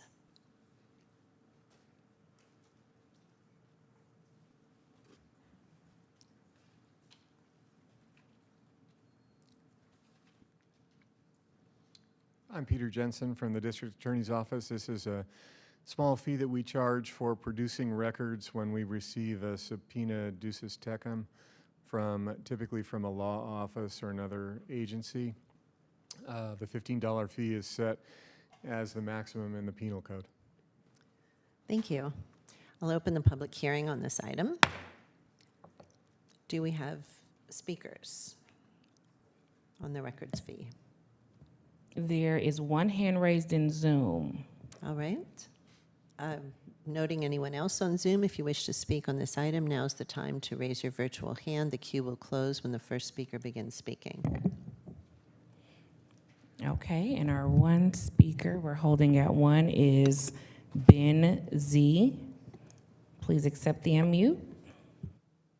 Yes, I'd like to know what the money is going to be used for. Because I know that, like, in my specific case, money is being misused to cover up the sexual abuse of my kids. And the district attorney's office is using monies to prosecute me and to move the matter to competency hearings, to discredit me, and let a rogue attorney, a private attorney, sex traffic my kids and to assault me. And I know that the taxpayer didn't never intend for funds to be used in such an egregious manner. And I'd like to know, or get assurances that whatever $15 fee for each document won't be used to harm other children, to harm other parents, to assist private attorneys in doing crimes. So thank you very much for your time. That was our only speaker for this item. Closing the public hearing. Vice President Lee? Yes, ready to have a motion to approve the resolution to establish a $15 records fee for civil proceedings. Second. Let's vote, please. Supervisor Arenas is absent. Supervisor Chavez? Yes. Supervisor Samudian is absent. Vice President Lee? Aye. President Ellenberg? Yes. Motion passes with 3. Thank you so much. Item 10 was approved on consent. Item 11 is the county executive's report. Just a few updates for the board this morning. One is our Office of Emergency Management, County Fire, and other county partners are closely monitoring wildfires across the state, including a few here in our county that they jumped on very quickly that were thankfully contained quite rapidly. Personnel and equipment from County Fire have been deployed, providing mutual aid throughout the state, including to combat the Park Fire, as well as the more recent Crozier Fire. We'll continue, of course, to monitor the situation, continue to work with operational area partners to provide support where needed, but we do have a few dozen folks from County Fire right now deployed across the state. Also wanted to highlight and congratulate Santa Clara Valley Healthcare for a couple recent achievements. First, the rehab center at Santa Clara Valley Medical Center was ranked as the 6th best hospital in the nation for rehabilitation by U.S. News and World Report. Although we've often been highly ranked, this is the first time we have cracked the top 10. So that speaks highly of the truly life-changing care that's offered by VMC and our incredible healthcare staff for patients recovering from stroke or traumatic brain injuries or other major health events that require rehab. And second, the ICU at O'Connor Hospital is the recipient of the American Association of Critical Care Nursing 2024 Beacon Award, which is a prestigious national honor recognizing nursing excellence. And a huge thank you to our incredible nurses and nursing leaders and all of our ICU staff at O'Connor and across our entire system for the excellent care that they provide every day. And finally, wanted to note that the Silicon Valley Pride Festival and Parade is coming up on August 24th and 25th. The county always has a significant contingent. The board in June actually approved sponsorship of this year's Pride Parade on behalf of the county, and led by our Office of LGBTQ Affairs. We will have a strong presence there this year as well, and look forward to seeing folks at that event. And that concludes my report this morning. Supervisor Chavez? Yes, first of all, I just wanted to say well done to our staff. Those are amazing achievements. And, you know, one of my hopes is that we can work more closely with our partners, particularly at the Valley Health Foundation, but to share that good information beyond our board chambers. So I'll look forward to that, James. Just 2 issues that I wanted to make sure that I put back on the board's agenda. One is that we had a referral go to staff, Supervisor Lee and I did, to address the Hate Crimes Task Force, and we've not yet received that. And I would really be interested in making sure that comes back to the board soon, since I think this has been about 6 months of us sending back a referral. The second is that we heard from a number of our public health nurses today, specifically around policies and procedures relative to providing support to high-need families. And I understand there's a meet and confer, and I'm not asking for the board to be party to that.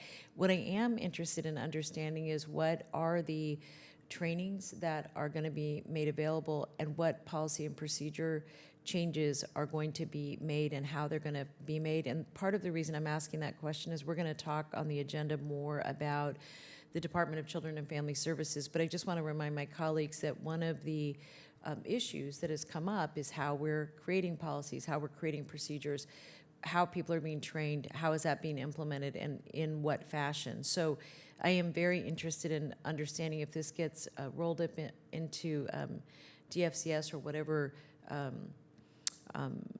scaffolding, whatever department this goes into, that the board gets an off-agenda report, just better understanding the alignment of that body of work relative to the other work that's already going on. We can certainly do that. Thank you. Thank you. Also really thrilled to hear about the awards for our health centers and hope that we are broadcasting that far and wide. We don't do public speakers, we don't need a vote. If there's nothing else, we'll move to County Council's report.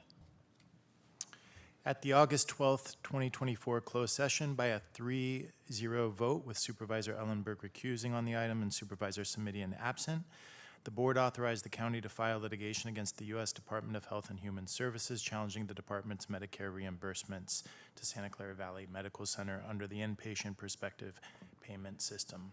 The case is County of Santa Clara versus U.S. Department of Health and Human Services, U.S. District Court Case number 19-CV-02916, and that concludes my report. Thank you. Questions for council? All right, we'll move on to, we're holding item 13. Item 14 is timely medical and dental examinations in the child welfare system.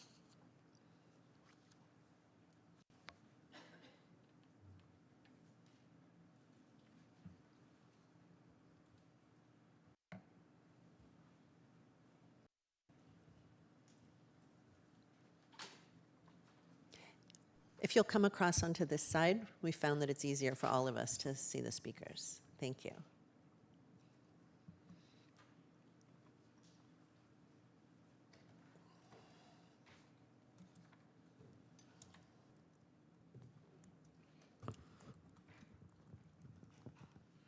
Good afternoon, President Ellenberg and board. Damian Wright, Director of Department of Family and Children Services, and Jackie Howe, which is a Program Manager 3, will be doing the presentation today on timely medical and dental exams.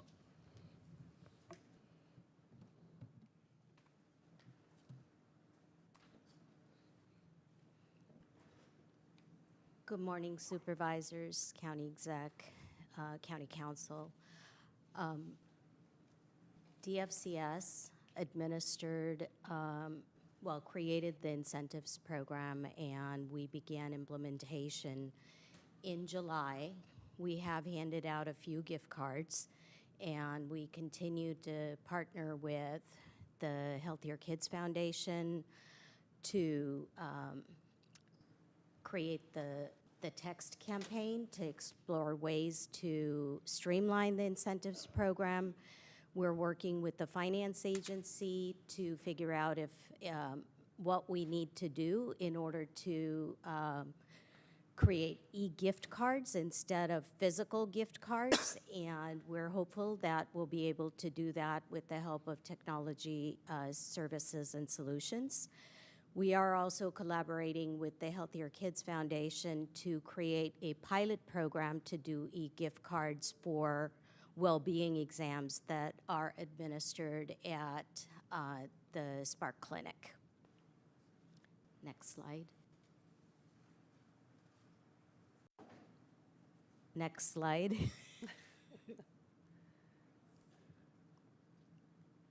It has advanced. Do you want to advance it again? Yeah, Okay. someone's supposed to be running it, so there we go. The baseline data that we're using shows that we utilized point-in-time data from July of 2024, which showed that 16% of children 0 to 17 missed medical exams and 31% of children 0 to 17 missed dental exams. And that'll be used as baseline data for the gift card program to see if we can bring those numbers up. We continue to work with the Public Health Department as well as the local Oral Health Collaborative to explore additional strategies beyond the incentives program. Next slide. The current data from the Healthier Kids Foundation, you've all seen the majority of medical services being the the appointments to schedule medical exams, well-being exams, the majority of those closed with successful exams being completed. And for dental services, the same way. We do continue to find, next slide, that dental exams are more of a challenge than medical exams are for completion, especially for children. You all heard about public health nurses. There are a number of programs that serve DFCS children where public health nurses are involved. The healthcare program for children in foster care are the HIC-PIC-FIC PHNs that work with children. And those are nurses that help with care collaboration. They don't assist with scheduling well-being exams or visit families in the home. The home visitation program is what some folks know as the First 5 home visitation program. And we did have questions about the funding for those programs, but I understand that the funding was able to continue in this fiscal year, and SSA was able to leverage federal resources to bridge the loss of First 5 funding. The program's being renamed to be the Milestone Home Visitation Program, and there does continue to be a wait list of children who need to be served. We did automate referrals to the home visitation program several years ago, and so we continue to make those referrals on a weekly basis. Next slide. I believe that concludes our presentation. Thank you very much. I'll go first to see if we have public comment on the item and then come back to the supervisors for questions and discussion. No public speakers in chambers and one hand raised in Zoom. All right, if anyone else on Zoom wishes to speak, now's the time to raise your virtual hand. We'll close the queue when the first speaker begins speaking. We're holding steady at 1. Okay. Ben Z, please accept the unmute. You may begin your comments. Yes, timely medical exams and dental exams, they're really, really, really important, and we really need to stay on top of parents or on top of people who are conducting these medical and dental exams. And I believe, you guys can correct me if I'm wrong, but a screening for when a child has reported being raped, that is considered to be a medical exam. And in my case, Damian Wright, he knows that my kids are being sexually abused. I went so far as to make the report at several public meetings with him being present, and he just doesn't care. I mean, that's a problem. That's an issue that if we want medical exams to be done timely, we need the head of DFCS to actually care. And let me give you another example of where this is going wrong. Violet Brooks, she reported that her kids were being sexually abused when Daniel Little was head of DFCS, and he just ignored it. And that's because the same attorney who was sex trafficking my kids were also sex trafficking Violet Brooks's kids.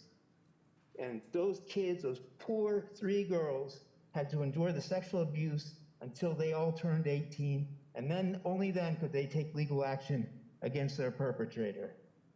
And that's just a shame, because I know that Damian Wright is just gonna go about his day like I didn't say a thing. He's just gonna completely ignore this. He's gonna knowingly and willfully allow my kids to be sexually abused, and there's gonna be no consequences. You, the Board of Supervisors, you guys just don't care. And that's the issue. Thank you for your time. That was the only speaker. All right, I'll look to my colleagues for comments or questions. Supervisor Chavez. Thank you. I want to thank the staff for the work. These numbers used to be much worse, so we're going in the right direction.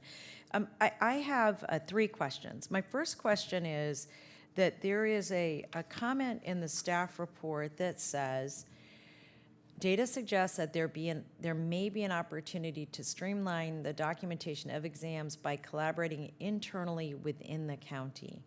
And I was wondering if you could elaborate on that body of work, who's leading it, and what are the main areas that you feel like there's opportunities? So that sentence reflects the data that we recently reviewed, showing that I forget if it's 88 or 89% of completed exams were completed by the Valley Health Clinics.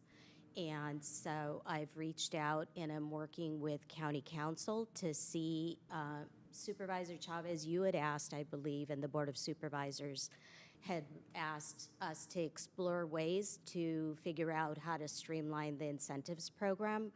So part of the data analysis that I did was to figure out who is actually conducting these exams to see how we might be able to get that information sooner rather than having to wait for the health contact form to reach us.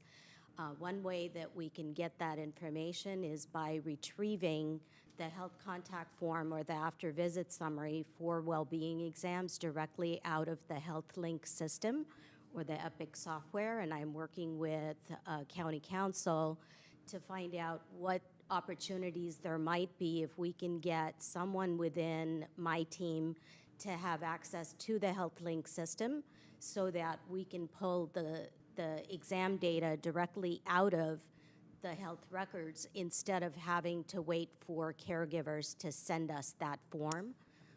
And that way we can not only get the gift card out earlier or the e-gift card out faster, but we can also document that exam in a more timely manner so that everyone has faster access. Can you remind me if the project to create a portal for the families ever was completed? Not that I'm aware of as far as the health exams are concerned. Okay, so colleagues, let me just explain that some years ago, through a discussion with a number of different partners in the department, multiple departments, we, after talking to parents and Healthier Kids and a number of other folks, determined that one of the challenges was making it easier for the parent caregiver and the parent and the caregiver to have access to a portal that would allow them to allow for permission to occur more quickly, which speaks to the health record issue as well. I don't know what happened with that body of work, but what I want to ask is if the staff can re-examine the work that was already done to determine whether or not we could have an easier access for, again, parent, caregiver, and staff, in part because we still have 24% of caregivers refusing service. And some of that, when we were looking at these numbers long ago, really had more to do with, frankly, challenges between current caregiver, perhaps parent, and then being able to even make the appointment. So the portal idea of one location that everybody could at least access made sense from that perspective too, in terms of smoothing out that process. I would ask that that piece of this work go to FGOC, because the other possibility is that we either use the auditor or an outside auditor just to assist us in terms of process mapping, now that we have more experience than we did five or 6 years ago.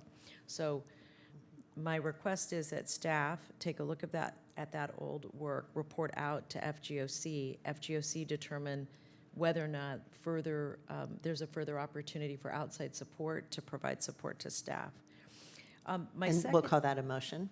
Thank you, and I'll make that in the form of a motion. And then, Second that. thank you. My second question is this. With the Healthier Kids Foundation specifically, I know they are rigorous at following up with parents. And so I love the idea of texting, because I do think that's how more and more people are communicating. Is the Healthier Kids Foundation, are they doing texting and still reminding parents via phone? Are they an integrated partner, or do they remain an integrated partner on this work?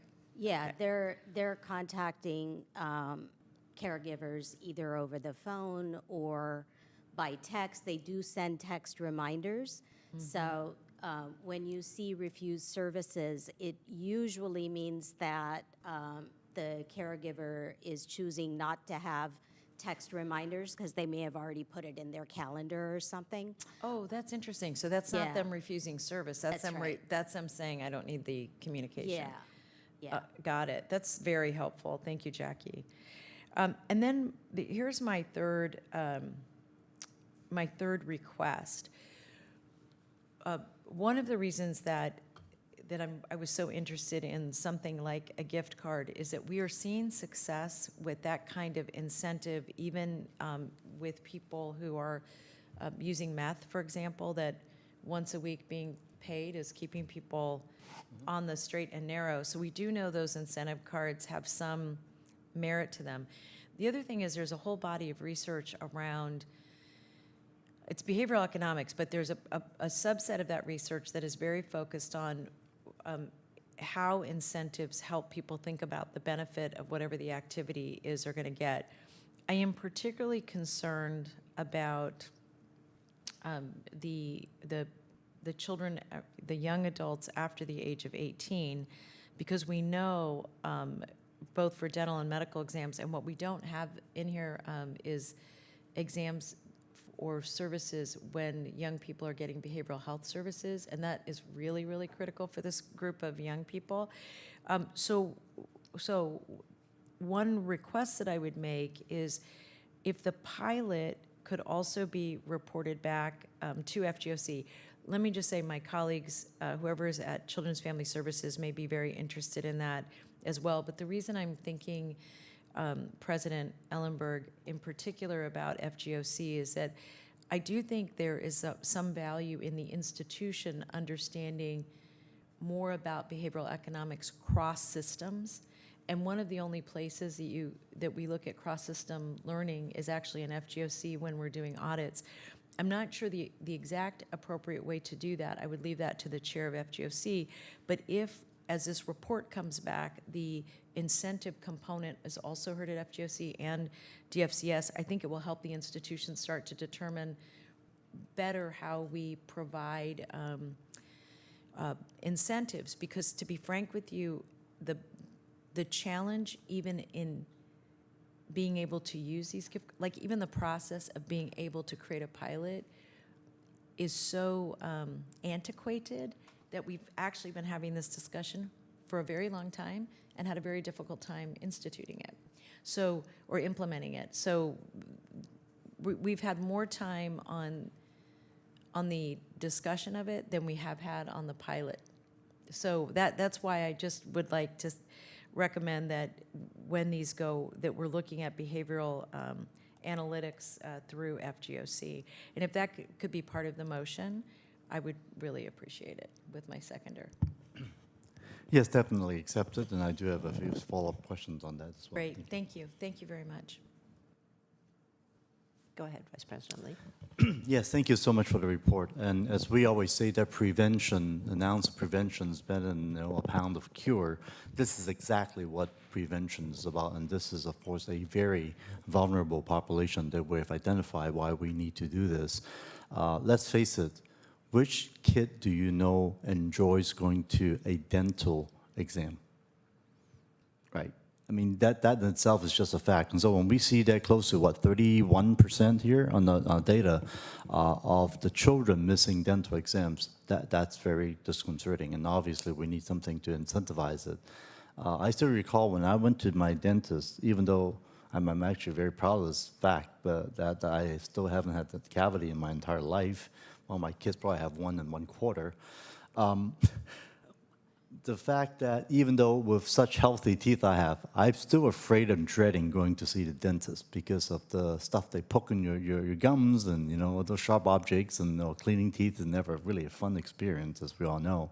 So I'm hoping that there are ways to increase the incentivizing that we talked about.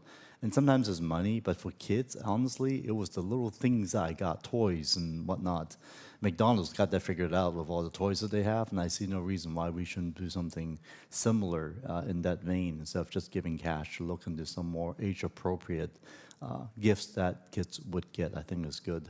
I don't want to promote boba because that's kind of like opposite to healthy teeth or obesity issues, but no, there are ways we could do it, right? So I just want to raise that as one issue. Two is in the pilot program, it says the maximum of $1,000 in gift cards. And given how big a benefit this is, this seems to be a very small dollar amount, and whether we should look into even a greater amount of these type of gift cards being given out to the kids. Finally, one issue I want to mention is the access. Technology is great. You're texting people to remind them, that's great, but is it possible to also, through the text, come with some type of a Uber or some type of a transportation coupon, VTA, so that people could get to these exams for free, transportation-wise? Because a lot of times, the reason these kids cannot get to the exam is transportation-related in terms of cost and affordability. So I certainly want to look into that as part of the program to allow that to work out. If it's VTA, I'm sure VTA will be more than happy to work that out with two of VTA board members right here to do that. I think that's almost a done deal. If you just go reach out VTA to connect that as an issue. But other things to get kids to these appointments, not having them to pay out of pocket to go there, I think is something that would be somewhat helpful as well. Again, I think this is a great program. I just want to say thanks for bringing it up to us, but I think there's also ways that we could incentivize and make it more attractive for people to go there. Because as soon as kids are being watched, we are observing not just keeping them clean, but also other issues that we might potentially learn from these visits are so intersectional that would be amazing for this very vulnerable population. Yes? Yes, thank you, Supervisor Lee. We have explored utilizing teeth whitening kits. I've worked with Valley Dental because the older kids at least value the teeth whitening kits quite a bit. So we have explored that option in addition to gift cards as well. So we continue to think about ways that we can enhance the behavior that we're hoping to achieve. And the one thing I would add to that, Supervisor Lee, and I think you bring up a good point, the ultimate goal is to make sure the kids actually get the dental exam and or the medical exam. And whatever that looks like, we're engaging not only our processes internally, but also making sure we're engaged the families and even the youth when possible to really understand what gets them into that dental chair or, getting into the medical appointment. So Exactly. Yeah. Great. Thank you very much. Thank you as well for the report and for the steadily improving numbers. Is the Milestone Home Visitation Program the same program that we heard about during public comment? Yes. So those are just for infants and toddlers? No, the target population with First Five, when First Five was funding the program, was obviously 0 to 5. Right. With us leveraging federal funding, we have added the ability to be able to serve older youth who may benefit from the services, especially when they happen to be close to that age where the developmental assessments and what have you might be helpful. So the Milestone Visitation Program is similar in the way of services that it will provide, but we did expand the target population since we were no longer limited by the First Five funding. Got it. Can children or families join at older ages, or do you have to be in from the very beginning? So the program is for children who are referred by DFCS, as well as referrals coming from the hospital system, NICU, pause-tox babies who are referred by the hospitals. Do they have to be referred as infants, or can a 3-year-old or a 5-year-old or a 7-year-old be referred in? They can get referred at any age. Okay. And just to note, as a first five commissioner, it was heart-wrenching to have to to not be able to renew that contract. It was not a decision that was lightly made. Fortunately, fewer people are smoking, and that has reduced the Prop 10 tax that funds First Five. And last year, when the ban on selling flavored tobacco went into effect, the First Fives immediately lost an additional $30 million in income. And I know you know that. I just want to make sure that it's broadly understood that this is not First Five making different choices or determining that these programs aren't as critical as they were a couple of years ago. And there is a lot of work on the state level looking for alternative, non-declining, reliable funding sources for First Five. So thank you for filling in where they cannot anymore, and hopefully that's a situation that we'll be able to reverse. We have a motion by Chavez and a second by Lee. Let's vote on this item, please. Supervisor Arenas is absent. Supervisor Chavez? Yes. Supervisor Simitian is absent. Vice President Lee? Aye. President Ellenberg? Yes. Motion passes with 3. Thank you very much. Item 15 is the Hub Programmatic Services Report. Can you see it going? I drive past it all the time. It's very exciting.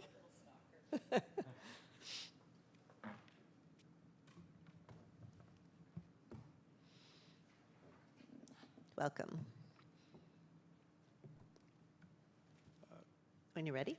Yeah. Good afternoon, President Ellenberg and Board. Damian Wright, DFCS Director, and I'll have my colleagues introduce themselves, and they will be presenting the Parkmore Hub update. Good morning, Natalie Monk from the Office of Supportive Housing. Good morning, Gilbert Murillo, Social Service Program Manager 3 with DFCS. So today we have a presentation for you in regards to the hub. So the Fostering Future Forum, Homeless Technology for Wellbeing, we had with the Youth Leadership Council, we had a member attend that the specific workshop or conference, I should say. And they had the chance to do experts from across the country harness technology to improve lives of foster youth here in with Santa Clara County. And the youth, also were there with lived experience, presented designs providing awareness and advocacy for technology helpful to children and families. The foster care awareness in May, as you all know, is Foster Care or Resource Parent Awareness Month. We hosted an event that hosted 40 youth and staff at Emma Prush Park. There was a barbecue theme to the event, and both it was fun and educational opportunities for all participating in that event. Next. So we have a slide here for you in terms of the utilization. So overall, the utilization services March through May of this fiscal year increased about 10.5, 11%, or 84 units of service compared to the same time as of last year in fiscal year 2023. Okay, county staff continues to partner with Abode Housing Development on the development of 1510 and 1540 Parkmore Avenue to co-locate the hub and affordable housing. This slide shows several views of the exterior of the building. Next, please. This slide shows the project's current development timeline. Construction is expected to complete in July of 2025. Next.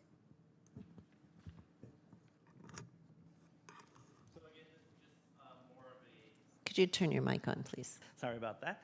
So this is just a lay of the actual not foundation, but the plan of how the hub will look. In sort of like delineating the programs that are going to be at the hub, including an open activity space, airspace and family classrooms, children and family supervision area. We'll continue with our Hub Mart, which is very utilized by our visitors. There's going to be a teaching kitchen, an opportunity to provide our young and our young folks and NMDs an opportunity to learn how to cook So that should be very exciting. We also have the classrooms. We'll also have an opportunity for wellness therapy, drop-in consultation rooms. So these rooms will be available for anybody who's going to be, coming to the hub, or if particular youth are needing a particular service, these youths will be utilized for that. Opportunity Youth Academy will also follow the hub into their new space, and they will also have their own entrance into their own classroom at this location. Also, indicating the staff areas, there will be an outdoor gathering area. There's a basketball court, which is sort of like a half basketball court for youth to be out there and get active, and as well as a children's play area. Next slide.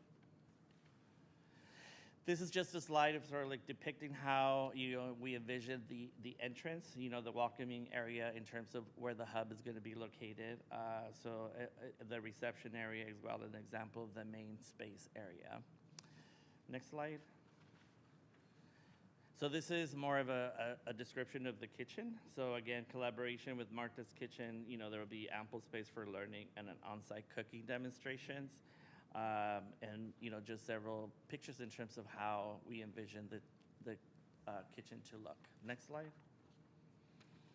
And again, this is a picture of the Hub Mart. Like I said, is very utilized.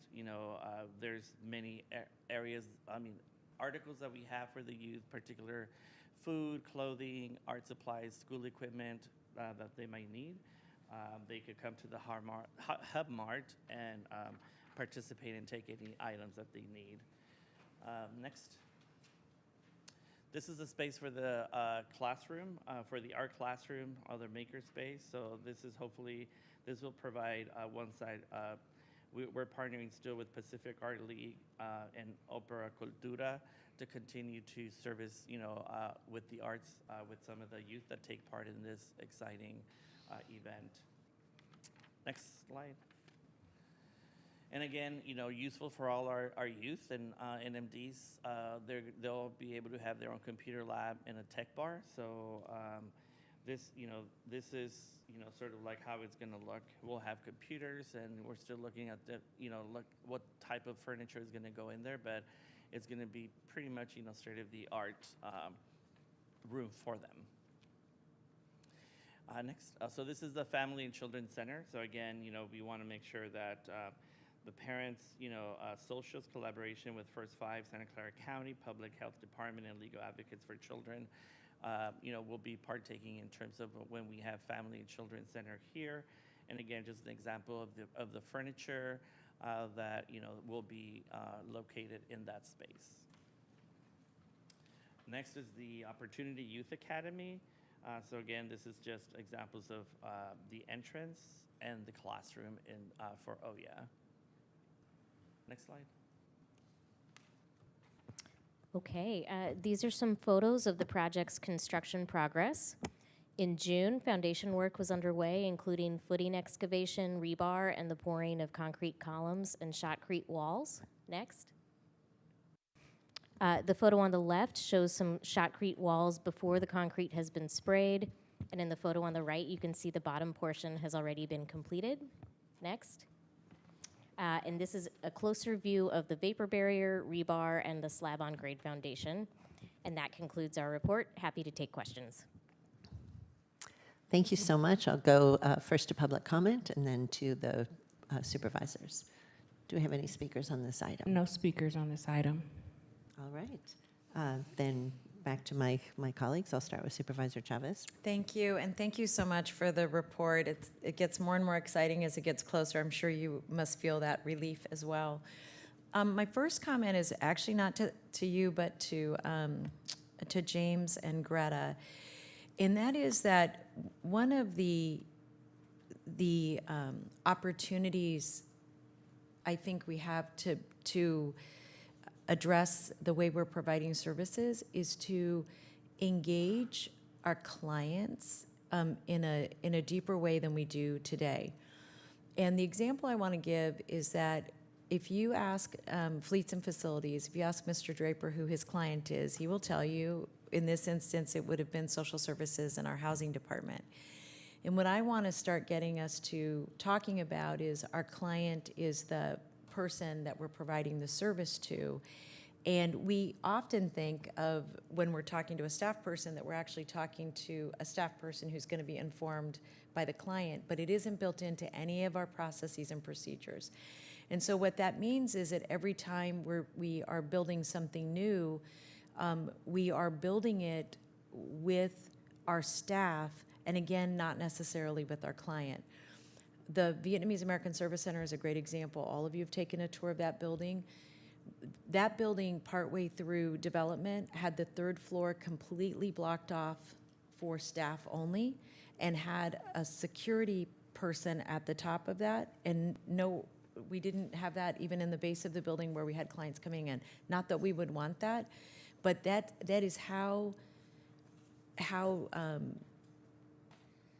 you know, I wouldn't expect our staff to be professional designers. Like, I don't expect someone in social services to say, oh, I know exactly how this should go, but they're explaining what the needs of the staff are versus the needs of the client. So an example of that, just in this project, is that the operation of the hours that it operates is 9 to 6, Monday through Friday, for 15 to 25-year-olds. That is a total mismatch of service provision. The original design, and frankly I'm still concerned about it, is that we had so much back of house space, even though we're hoteling staff, that it means that we're impacting how much room and space there is for the kids that we want really to be coming in, and how comfortable their experience is going to be. And again, I'm not blaming anybody. I'm saying that for process-wise, the county, as a provider of service, where that is our entire focus and goal, should have a set of policies and procedures that address client-centered design. Because I think if we did that, we would approach many, many issues in a more thoughtful way. Part of the reason I was making such a big deal out of creating a Latino health and wellness experience was that there was a study, I think I shared this the night we had that discussion, but there was a study that was done by community leaders about what was needed from a health perspective, and they had very different conversations because they weren't talking to us, they were talking to clients in the community, people who were talking about how they wanted to interact with their health system. That's very different than a doctor saying, I need to make sure that I can access the computer and the person, versus what the person's experience is when they come into that medical room. So I'm attaching it to this only to say,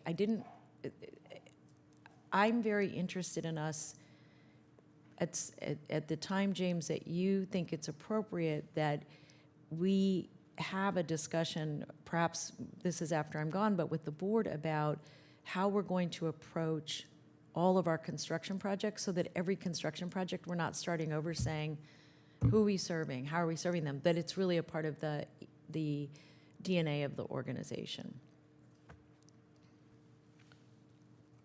I wholeheartedly agree. I think, we're looking at our whole capital process, and we've had a number of conversations already at FGOC around the 10-year capital planning process, right, and with the full board. But this is part of the broader conversations around, how are we obviously designing facilities, but even planning and forecasting for our facility needs. How are we financing our facility needs, including things like exploring the appropriate time and plan for a general obligation bond for county facilities. How are we maintaining existing county facilities and the appropriate cadence for that. So all of those are elements, including design, but are elements of work that we're in the early stages of with respect to FAF. This is one piece that I think you're right. We need to make sure that we have really formalized in our process. Right now, I think it's more informal and more ad hoc.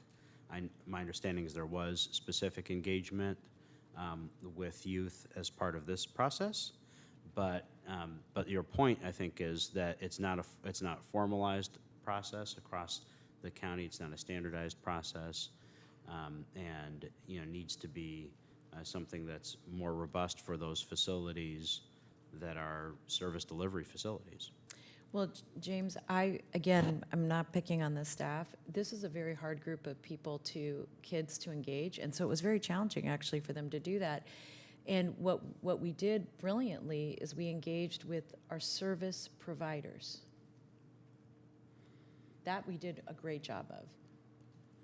So I'll just say part of the reason that this service is open Monday through Friday 9 to 6 is not because we talk to the clients. So again, I'm not trying to pick on anybody. I'm just saying this is really something that has to change pretty dramatically. And I think as we're competing, for example, in the healthcare world, it will serve us well to be as client-centered as we can, because even the way of the physical infrastructure feels it determines whether or not you feel safe, whether or not you feel open. I used to laugh when I was on the city council. People would come all the time and show us designs, and one of them was they would show us their parking garages, and they would talk about how great they were and how they were low slung, because the floor plates there I think can be as low as 10 feet, maybe even 8, and dark. And they would show them to me, and I'm sure they showed them to every man on the floor that I was on. And the guys were like, yay. And I was like, nope, that's a murder place. I don't want to go there with my child. And that's what I mean about being client-centered. They were client-centered-ish, but now if you go to any of them, you're going to see they're painted white, the ceilings are higher, even though they're more expensive, in part because who's shopping, right? Mm-hmm. Like we got to, so anyway, I just want us to be more mindful. So if that's something that you're already going to do, I don't need to do a referral, but I am going to ask my colleagues that this really be a core question is, who are we serving? What are we trying to accomplish in the facility? Which brings me to the next point that is a direction that I want to give as part of this item, which is that the operations plan for this facility, I would like to have come back to the board. And the reason is there's some great feedback that the students or the young people give in here, but there's not an indication as to whether or not we are going to respond to all of them. It is broadly that we talk about how there's some alignment, but I would just want to make sure that that there's an operations plan that says, here's who we're serving, here's the different activities, here are the partners that we have that are serving with us, so that the board has a chance to look at that as the building opens. And I think the reason I'm so interested in this, it speaks actually to another issue, which is that if in fact the county's going to reinvest in building out, for example, a large facility like the jail, the operations plan should come before the architecture, before anything else. What are we doing in the facility? Because otherwise what we're doing is we're building a facility and then we're putting in the operations versus the other way around. So even though we're super far along here, I think an operations plan to the board, again, starts to get us more client-centered and thinking about these incredibly, like we're going to be investing incredible amounts of money in all of these facilities, and it would be so good if we did it with not with the cart, with the cart and the horse in the right direction. I always feel like we're in the wrong direction when it comes to that. So I'd like to have an operations plan come back. And then the last thing that I want to just recommend, in the background of the document, it starts with the day the board approved the real estate project. And the problem with that being in the background is it does not truly reflect how long it took us to get where we are today. And the challenge again with that is that as we're evaluating and getting better and better at our jobs, one of the indicators to me that we really are being client-centered and customer responsive is from the date that the board takes an action saying this is the direction we want to go in, to the date that this building is being opened up, is really how we evaluate the effectiveness and success of all of our programs. Now, what is unique about this is the addition of the housing also slowed this down, and that's okay. It should be in the background, just so, again, so people who come after. I'm one of the people, I know my colleagues are like this too, we read what comes before us, and we learn from what we're reading, and I want to make sure that people who come after us or come after me benefit from the mistakes I've made, as well as the missed opportunities. because I honestly will say this, and I'll say this in front of the staff every meeting I get a chance to. To me, this is not about pointing fingers. It is always about what we learn, always about what we learn. And so one of my ahas from this experience was that at the time that we made the decision to hold off on the hub in terms of trying to add housing, we were looking at some housing models that would have had us put all foster youth in the facility. And then we were doing research. We worked with our partners and realized that that was actually not a good model. And that's great. That's all a part of what we learned, and there's no shame in that, I guess is my point. So I want us to be open. So when this comes back, whatever that first date was, and I really can't remember, it feels like 100 years ago, but I know it couldn't have been longer than 11, then we should just pop it in and explain what we learned. And I think that's all to the good. So thank you. I would like to make a motion to receive the report with the addition that we do get an operations plan coming back to the board. My request would be that we should be able to have that in December or January at the latest, but if we could shoot for December, I would appreciate it. Thank you. I'm going to second the motion and just add a little bit, and then I'll turn to you since I'm going to just follow on Supervisor Chavez's threads. I agree, and we'll direct that to James as well. Having a formal client-centered design process policy would be really an advantage to making sure that whatever the department is, whatever the infrastructure is, we're always thinking first about who we are serving there.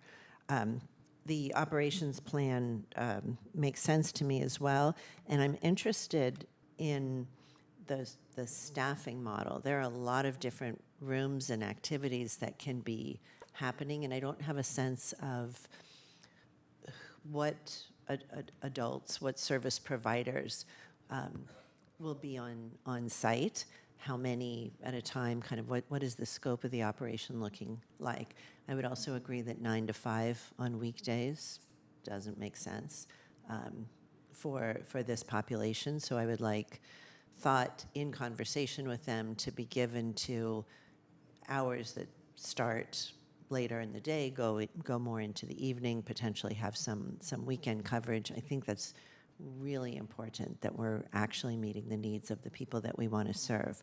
And then finally, a point that I've been asked about a number of times in neighborhood meetings is whether there's consideration of a traffic light about halfway down Parkmore from Meridian. There's, of course, the big intersection and lights at Meridian, but since the entrance of the hub is going to be further down on Parkmore, cars are really speeding fast. It's the beginning of a freeway on-ramp, which I know will make the city probably nutty about not wanting to slow traffic down there because of the backup, but that's literally why we need a stop sign, or a traffic light there as well, because inevitably you're going to have kids, young people, young adults darting across that very, very busy piece of Parkmore. Has there been any conversation around that yet? And if not, how does such a piece get started? So I'll actually answer 2 of your questions, President Ellenberg. Excellent. One in regards to what Supervisor Chavez brought up as to really having a clear client-centered design.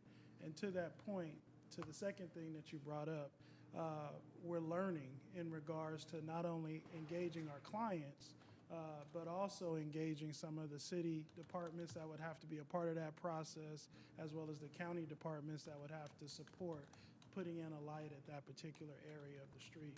So one, what we can do is bring that back to you in regards to our update that we bring in December or January to kind of walk through that process of what would it take to actually put a light there, what would it look like, what are some other opportunities if we can't do that specifically, and really make sure that we're engaging, again, not only the clients, but also our stakeholders that are a part of that process. Thank you. And this is Councilmember Davis's district through December. She has indicated support for this if there are opportunities to have these conversations sooner. while she is still in office. It may just be smoother. I don't expect whoever sits in the D6 seat next to object to this, but there may be a steeper learning curve for how to get something going. So thank you for that, and thank you for your motion. Supervisor Lee. Yes, a couple of questions to follow up the points, and certainly agree with the concerns being raised by both my colleagues today about the weekend hours and night hours definitely needed for this population to provide the proper services needed. And I certainly appreciate the outreach that's being conducted in Spanish as well. Are there any plans to conduct outreach using other languages as well? Good question, Supervisor Lee. There was actually in the engagement with the youth, looked at the different languages. Could you speak directly into your mic, Damien? Thank you. There we go. Better? Yeah. Is that good? I'm looking to the clerks. They need to get all of this. I'll try to Okay. get close. Thank you so much. There we go. All righty. So, good question, Supervisor Lee. One of the things that we did was when we engaged the youth, we actually talked about certain languages. One that came up was definitely Vietnamese language outside of Spanish language. What we can do in regards to how we look at the operations plan is go back and engage those youth, and also look at some of the services that are already in place. One of our providers, Bill Wilson Center, has a really good, robust service delivery model, and they offer different languages in that work, one definitely being Spanish. So we can work through what opportunities we have currently, and then how do we do some gap fill that we need to. The other question in regards to the time, that's definitely something we're going to have to engage not only our contracted providers, but also our county and other service providers that are a part of the hub makeup. We have not only mental health services, but also public health services, so on and so forth. So it definitely will be a further engagement of those different partners to make sure that we have a really sustainable model to work outside of regular working hours, if you will. Thank you. The report also notes that the mentorship program has struggled over the past year because of the KFPA no longer receiving contact information on this monthly basis, and that was due to the confidentiality reasons. Could you help elaborate what led to that change?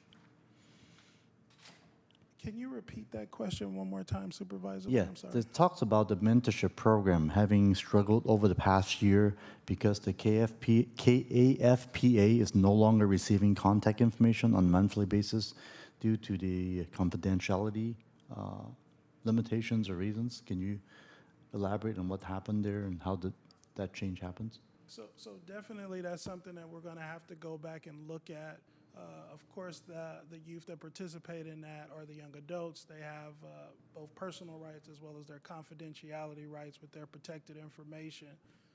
As they're adults, for those that are participating that are young adults, there is definitely a gap in regards to what information we're able to retrieve and really figure out how we can do that a little bit better. So that's something we can actually add again to the operations plan, is how do we support that process and get the information, as well as have a little bit more of the non-minor dependents or older youth participate in that process. Okay. Given the difficulty of this population that we mentioned, of the different challenges, I mean, that's why we have reentry programs, within the system that's been mentioned in the report. This really need to be a very safe space for our clients and for our staff. How can we ensure that the bad stuff, whether it's weapons and drugs, do not get anywhere near the hub or enter into the hub and the residential spaces? So that's a good question, and actually something that the hub was actually built and designed to do is how do you create a continuum of services for a youth that one may be in foster care, or at risk of foster care, or outside of foster care, and how do you support that youth and then young adult along the way? I think what we've learned through this process, and something Supervisor Chavez talked about, is really understanding the different pieces of engagement that have to happen with those youth. And some of those are outside of the general services that we have in place now. And so looking at one, the opportunity to have a youth to have access or young adult to have access by various means to get involved with resources and services. That proved to be key. The other piece is in regards to looking at reentry and youth coming back into care. And I'm thinking you're talking about young adults potentially. There is also access piece that we really want to be clear about, whether it's the hub and the physical building or whether there's resources and our linkages in the community. And I think Supervisor Chavez talked about in other meetings where we have access for youth and young adults to gain entry back into systems to get support. So I guess most specifically, I'm thinking of like what type of security measures are we going to build in around the building, inside, to make sure that folks living there and using the services feel safe. I mean, I would imagine some of the individuals who are there probably have left the gang, for example. How can we avoid to make sure that they don't feel like, you know, somebody could come back or go after them because that's why they're there. So I just want to make sure that these type of things are built in to protect folks who are using our services. Physical security, I'll have Natalie Monk talk about in regards to the actual physical space. Those are also additional partners that participate in that process, whether it's Central Services or FAF, looking at how there's one visualization across the building to make sure people are safe within and in the exterior, but also how is the building set up in regards to making sure in those, I want to say dead spots, but definitely those spots in the immediate environment where the camera really can't have access to. How are we putting in place either physical security guards and or other things to make sure the whole environment and the campus of the hub is really safe? So I'll have Natalie talk to that. In terms of physical design, we are still working with the architect and the county security and facilities and fleet staff to do that type of design work. That comes later in the process. We will definitely keep those concerns in mind and work closely with the county team and the architect to make sure that they get addressed. Okay, so when the operation plans come back, when we look at it, make sure that's being addressed. Thank you. Supervisor Chavez? Thank you. First of all, great comments from my colleagues. Thank you so much. Just two additional issues. Materials that are used in the building and the furniture and all of that. I do want to, again, make sure that we're talking to the youth that are going to be using the facility. I know we've done a great job of talking to our nonprofit partners, but the actual clients that are going to be using it. And the reason I mention that is that we also have a 1% policy for art, and the art and the, so I want to make sure that we are not missing that from this facility because it is a policy of the board, but that and that we're considering that when we're using materials, not so much furniture because it doesn't last forever. So, you know, I'm more interested in what's going to be in the physical infrastructure. So when the report comes back, if the art, art component can also be shared with the board at that time, along with the process for choosing furniture and materials. And I know there are two big groups that need to understand that. One is the people who clean it. So whoever's doing our janitorial work, I always want to make sure our janitors are looking at materials that we're buying. But second are the folks who are going to be using it, our youth. Do you want to give some feedback to that, Natalie? Thank you for the question. During the construction process, we receive submittals from the architect, basically asking us for feedback on all the materials, all the furniture, everything that gets designed for the interior of the hub. So we have an internal process where we are quickly reviewing and triaging those questions into, is this a technical question? Is it about HVAC? Is it about security? Is it something that goes through our normal county process of design review and feedback? Or is it an opportunity, is it an opportunity for the youth to weigh in? And if it is an opportunity for the youth, we are pulling that out and packaging that into surveys for the youth so that we can directly get their feedback on, for this particular space, you know, what kind of chairs, what kind of seating would work best for you? Like, what are your opinions on things that really impact the look and feel of the building and each individual space? So that's really important to us, and that's something that we're working on now as we continue the design process through the end of the project. So I think that, again, when the operations plan comes back, just explain that, because to me, the materials, the flooring, anything that somebody could look at a book and check a box within some constraints, right? I just want to make sure, again, that we're really getting the input of the user, both the provider, but also the client for each of those different sets of activities. And then, like I said, I am interested in how the 1% art is playing out in this building. Thank you. Thank you. We have a motion by Chavez, a second by Ellenberg. Let's vote on this item, please. Supervisor Arenas is absent. Supervisor Chavez. Yes. Supervisor Simitian is absent. Vice President Lee. Aye. President Ellenberg. Yes. Motion passes with 3. Thank you so much. My hope is to take a recess at 12:30, but I would like to make sure that we can hear 16, 17, and 20 before then. Supervisor Chavez, I'll look to you. Is that a reasonable estimate? 30 minutes? 25? All right, outstanding. Then let's go to item 16, please, which is the Kinship, Adoptive, and Foster Parent Association Annual Report. Good afternoon, President Ellenberg and Board. Damian Wright, Department of Family and Children Services Director. I also have my colleague Gilbert Murillo, who will be doing a presentation in regards to CAFPA, as well as Ms. Denise Marchou, the president of CAFPA.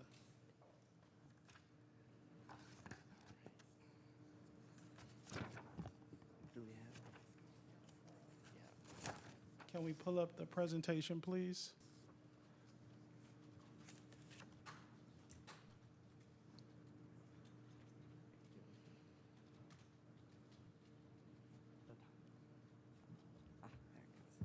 Okay. Good afternoon.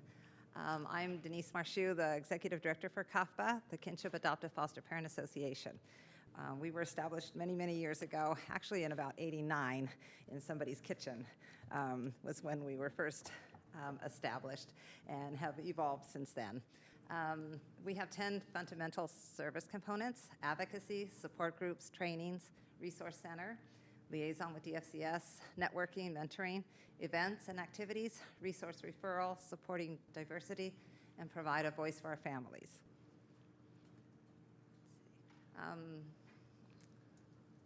One of our collaborations and communication, one of the things we are working with is with DFCS is the QPI, the Quality Parenting Initiative. We've been partnering with them for quite a while, and in fact have done a couple of events with them. Services and programs and partnerships, community collaboration, family programming, events, trainings, Foster the City, Resource Family Advocate, donations. We've got tons of donations. In fact, I want to just elaborate for a minute on those. Every week we get donations from the community. It can be anywhere from a pair of shoes to household items, bedding. And one of the things we established a couple years ago was our Free-for-All Fridays. And outside of our center, all the donations that we get during the week, unless it's a brand new item that we can put in our closet, we put out for the community. And we've serviced social workers, foster parents, birth families. We've had some of our unhoused families come down and pick up items that they've been able to use. And I think we're kind of proud of that we're able to get that stuff out right away to people that can really use it in the community. And it's open to everybody, every Friday. My staff has been wonderful with that. We have wonderful support. I have several families that come quite often for support. We have Spanish-speaking staff and that help our families that need it. And we also have an advocate that helps our families if they're having issues with the children or social workers. It's a great collaboration.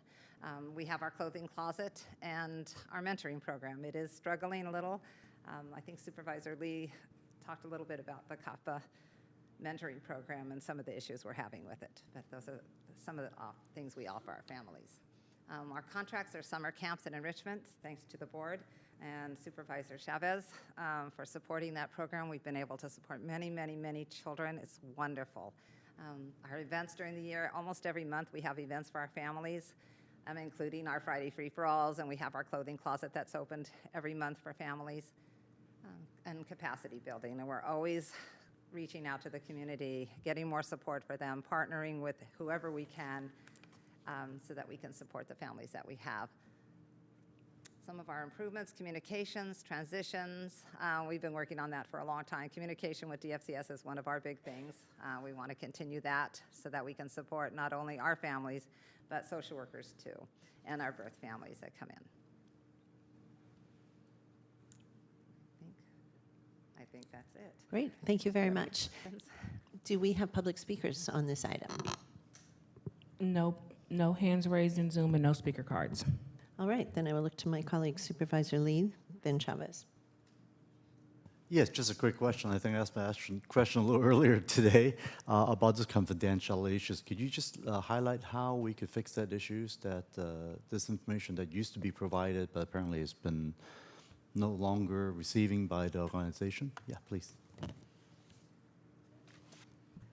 Yeah, hi. So it's something I think I will continue to look at again. So before, we used to be able to provide a listing of all new resource parents that came through, and then CAFPA will do the reach out to those families.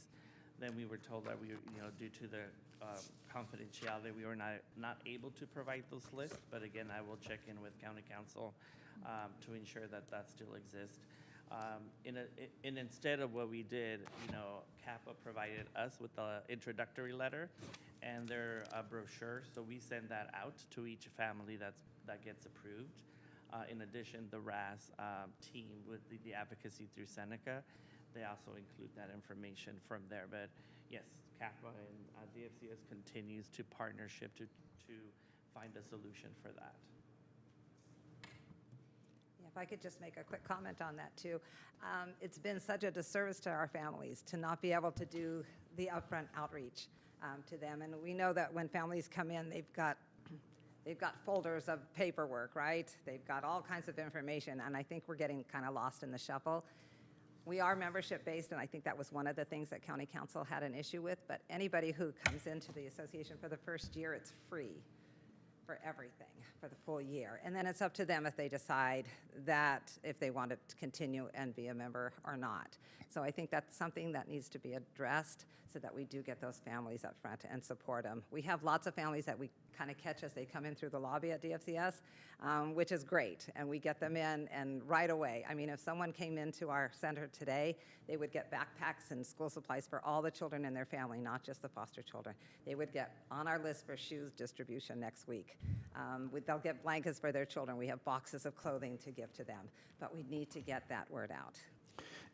Thank you for stating that, because this is what I'm sensing on the other side of my work as well, working with unhoused folks, with the Office of Supportive Housing, and a lot of times when we try to work on the housing plan or some of the medical issues associated with it, we've been hit over the walls like, oh, HMIS, oops, medical, right, HIPAA.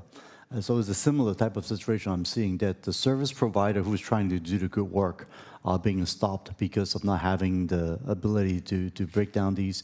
Again, I mean, confidentiality, privacy laws are built to make sure that they don't get leaked publicly. But for those who actually are seeking help, have no issues of granting those issues or those rights for you to look into. So maybe being membership-based or whatnot, if you could get the forms, because what I went back was asking County Council, so hey, give me some forms that our client could actually sign them, so that way we could break those barriers, so that I could actually get the information to the follow-up to help, because as we all know, if you don't follow up, things fall through the crack, right? So I just want to say, if that's what something that you could use our county council's office to help you to come up with the forms, the paperwork that's needed, so when clients come in, they could join the membership, sign the forms, get that confidentiality issue out of the way, so you could continue doing those work. Does that make sense? Yes, and besides all the things that we can give them, again, we can match them with the mentors. Exactly. That we're hopefully, we need to kind of beef that up too, because we just haven't had the families come in to mentor. But we have a lot of families with tons of experience that really want to kind of hold their hand and get them involved and get them supported while they care for our children. Exactly. Thank you. Thank you for the great work. Appreciate it. Thank you. Supervisor Chavez. Thank you. Denise, every year you all do more and more and more. What is the cost of membership?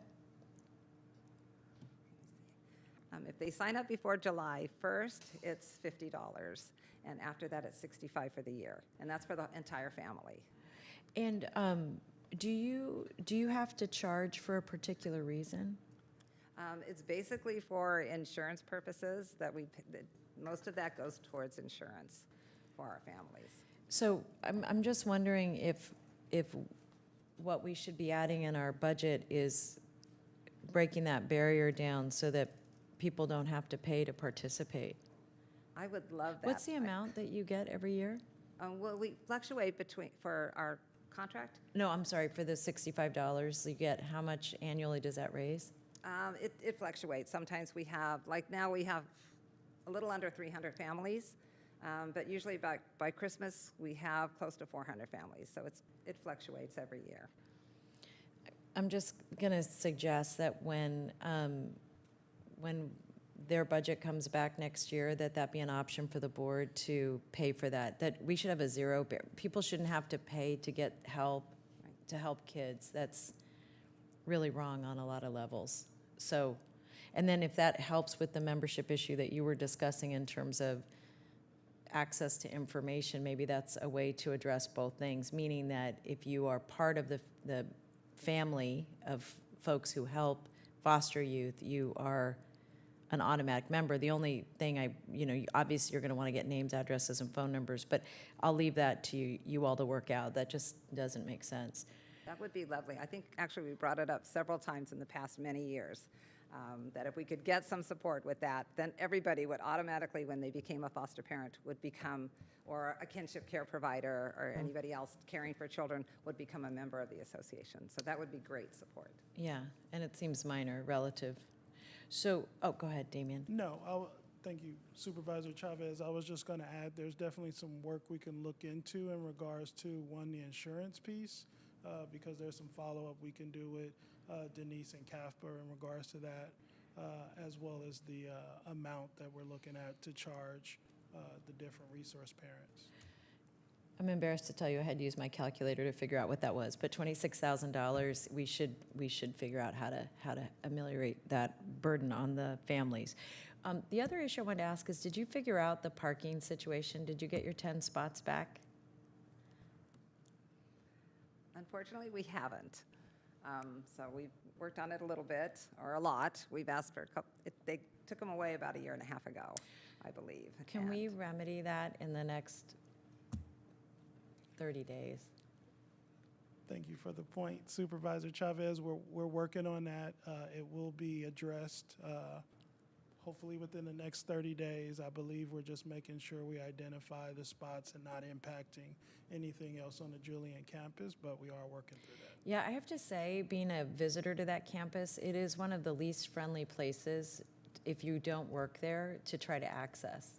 And I do it without having microhumans or carrying anything. I mean, I'm carrying stuff, but like I don't have littles to cart around. So that would be great, and if that could just off agenda get to us. So I would move approval of the report with 2 requests: a report back on removing the membership fee and an off agenda on the 10 parking spots.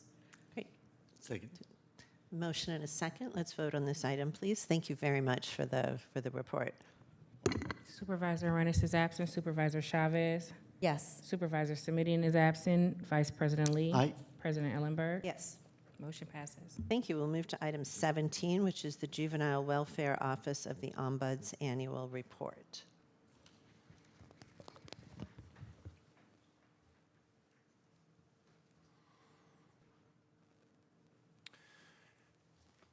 Thank you, Supervisors. We don't have a presentation on this item, but Rob Coelho, Frank Mata, and Inez Zapiola are here to address any questions that you have. Mr. Coelho can speak to the time period covered by the report, along with Ms. Zapiola and Mr. Mata. Ms. Zapiola can speak to the program moving forward in SSA. Thank you. I'm going to start then with public comment to see if anyone is interested in talking that may inform our conversation. Do we have any public speakers in chambers or on Zoom for item 17, Juvenile Welfare Office of the Ombuds Annual Report? I am not showing any hands raised in Zoom or speaker cards for that item. All right, then I will go to my colleagues for any questions that they have about the report. Supervisor Lee. Yes, thank you. In the examples in the report, it's often mentioned that the parents or grandparents reach out to JWOO, the Juvenile Welfare Office. Can you walk us through the process of how that works?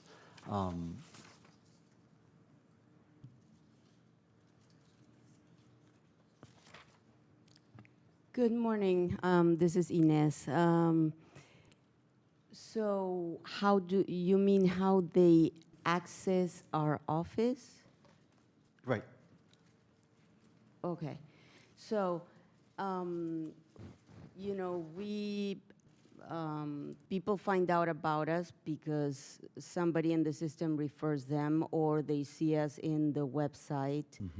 We're visible. So they know, they will call or email, and one of us, you know, talks to them. And then with some people we meet in person, if not on the phone, and then we listen, you know, we help them explore what their need is, what their priorities are, and then from there, you know, they have different options. We help them brainstorm, well, according to your need and your priorities, what would, you know, what next step would work for you. And so we help a lot with navigation and with, you know, clarifying information. We sometimes act as a bridge between the client, the DFCS client, and the, you know, and staff. Does that answer your question? In a way, yes. So in terms of outreach, do you do any type of outreach to the grandparents, specifically, like, as to what type of services being offered so they understand how JWO works? Well, you should know that we're redoing our website, and we do outreach with different groups. Like, we go to the parent orientations where everybody involved in a case needs to attend. So we present there, and we meet with I guess what I want to say is grandparents are in the outreach plan, you know, to reach out to the different agencies or partners in the community. Thank you. I just wanted to quickly say, first of all, thanks for the report, and that I believe that your work at JWO certainly is very important, and that's why we need to make sure those recommendations are being made, are being completed, right? After bringing recommendations, let's make sure you implement them. So I actually would like to request a report back at the October 8th meeting from the DFCS on the plan and timeline for implementing the recommendations in this report, including a plan ensuring that all families involved with the JWO are aware of these services as provided. Is that doable?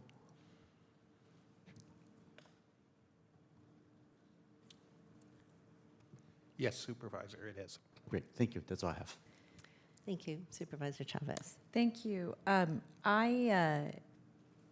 This is one report that whenever I have read it over the years, I have often been curious about the value of the work relative to trends and changes that need to be made within social services. And what I've always been mindful of with the JWU work is that the balance between maintaining strong relationships with SSA to get changes to occur and being critical of SSA at the same time. So I have been concerned about it moving from one place to another because I don't yet understand how that will have better outcomes for children who we're serving and the caregivers that are serving them. And when I read the report, I didn't leave and go, this makes more sense to me. So I'm not saying that because I need an answer today. I'm more saying I guess I should just ask this question. JWU, is that a legislative requirement for us to have a JWU office, or is this just our own innovation? Good afternoon, Supervisors. Rob Coelho, Assistant County Counsel. It is not legally required. It is a county creation. So, so one thing so first of all, let me just say, there is huge value to having a place that caregivers and parents can go to just to get information that they don't feel, that they feel safe doing. So if that's the only thing we were doing, that would be awesome. My question is, do you intend longer term that as issues come up, that there is a way to quantify the implications of the issues and then get those changes made through policy in SSA? And as an example, I'm really asking, when you see significant trends of concerns and complaints, how does JWU know that the work that you're doing in terms of giving feedback to the institution results in institutional change in addition to just that one case? Yes. Everybody's looking at Frank. We're all looking at you. Yes. Thank you, Supervisor, for the question. Since JWU has come to SSA, we are looking not only at the process on how JWU engages a visitor, but also where are those touch points with the DFCS process, with SSA services. So we're looking at how we're capturing the data, not only so you get a better idea of who is the visitor, what is their concern, but also what was the thing that may have resolved the conflict, and how can we make that an organizational change and make that, whether it's a practice change or a policy or a communication, improving communication, how we could communicate that back within DFCS. We've continuing quarterly meetings with DFCS leadership so that we'll be able to bring this data while it's fresh. It could be discussed at mapping out trends and what we may see. So internally we've established some mechanisms for that, and then working on what does the data look like to get us to that effect. To the next place. Yeah. So at the end of the report, it has improvement suggestions. What is really unique about this is that normally if we get an audit or something like this, there's actually a response from the staff that says, this is how this will be implemented. And what I'm concerned about is having the same group of people oversee, here are the recommendations and here are the responses, in terms of really being more robust in terms of saying, yeah, these are the changes we're going to make. So I would like to move acceptance of this report with the request that in the improvement, that there's a report back when this comes back to us on the improvements from the prior year, that these aren't just considered did they happen? These are considerations, but did they occur?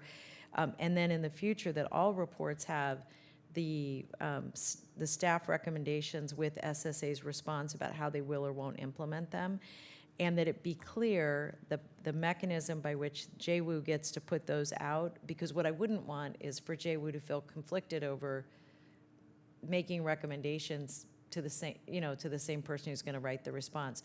So I don't know the appropriate way to address that, but it should be addressed in writing in terms of how that was addressed based on the recommendations given from staff, the response from other staff, and then the implementation plan for those items.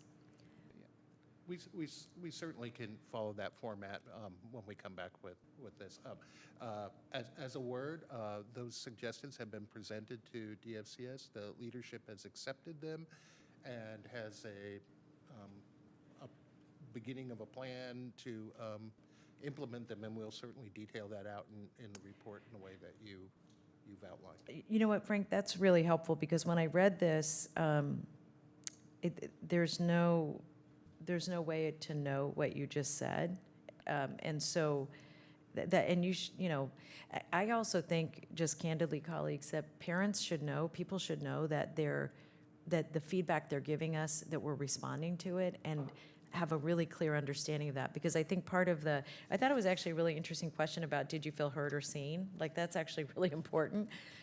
But one way to do that would be to say, and the following changes have been made, thank you. You know, that could be presented to CAPCA once a year. Like, here, we heard, these are the feedback we got, here are the changes we made, and here's what that's gonna look like going forward. So thank you for all your good work. And I'll move approval with those recommendations.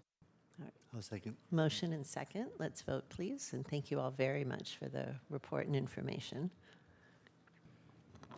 Supervisor Arenas is absent. Supervisor Chavez? Yes. Supervisor Semidian is absent. Vice President Lee? I'm sorry? Aye. Thank you. President Ellenberg? Yes. Motion passes. Thank you very much. Item 20, which is the last item that we'll handle before a 30-minute recess, is the Welcoming Center Evaluation Report.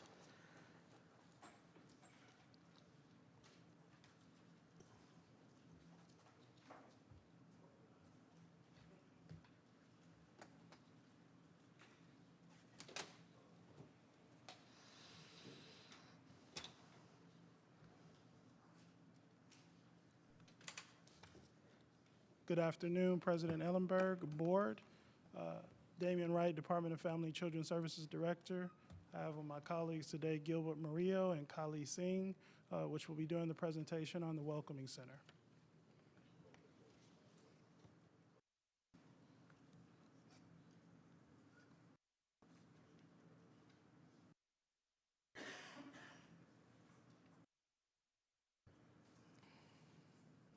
Ready to go? All right, great. Good afternoon, everybody. Gilbert Murillo. So just giving you an update in regards to the Welcoming Center. So in terms of the location for the Welcoming Center, DFCS is still reviewing opportunities for the Welcoming Center to either remain in its current location or in a similar setting, considering community resources, schools, and structure. In terms of the transition timeline, the latest update of the Transitional Shelter Care Facility License application was submitted to CCL on June 28th, 2024 to Community Care Licensing, and we are waiting for the approval of the application. Next step after final approval is to schedule the pre-license visit. Seneca has also submitted another extension request as their TRSCF license. First extension will expire in August 2024. DFCS and Seneca, continue to meet on a regular basis to ensure a smooth transition of operational oversight of the Welcoming Center. And Seneca will continue to provide the day-to-day operations at the center. Next slide. Thank you. So we'll also be working on a fact sheet and a dashboard moving forward with the evaluation. The fact sheet will provide a quarterly snapshot of data for children entering care and allow DFCS leadership and program staff to quickly assess findings and course correct or adapt as needed. We'll also be working on a dashboard, which differs from the fact sheet in that it's a longitudinal dashboard tracking cohorts over time. And this can provide particularly useful information for children who are in care for longer periods of time. And it provides a dynamic platform for leadership and caseworkers to monitor key metrics closer to real time. While metrics still need to be finalized, we anticipate including factors such as whether children or youth were placed with relatives, and whether natural supports and parents are engaged in the teaming process. So the ultimate objective of these tools is really to allow us to assess how we are serving children and youth and course correct in a timely manner. And we anticipate both these tools to be ready to launch by 2025.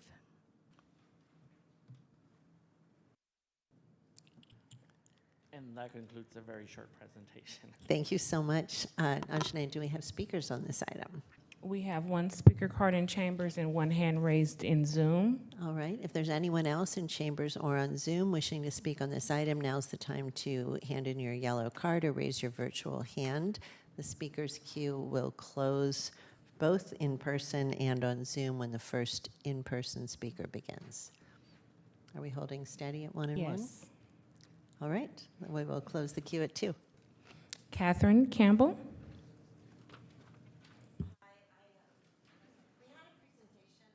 CC meeting of this group, and it sounded amazing what they do for these kids and how they're able to work with them. And I raised the question about what about if you have kids who have been through family court? And all of a sudden these looks come up, well, we don't deal with that. And what I realized is there's such a stigma of family court. If you are in family court, that happens where if DCSF doesn't protect your kids, you end up in family court. And some of these kids end up in other places. And there's such a stigma that, we're not going to deal with that. We're not going to look at it. And it's an issue we really have to look at. I said earlier, we need to have an investigation on what's happening in family court because we have so many issues. But when these kids are not taken care of, they end up in foster care. And we really need to raise the fact is we are so worried about the housing and foster care, we forget that there's housing with the safe parent. And we do not actually look at having the safe parent because we haven't, DCSF has worked with, both parents are not healthy for the child.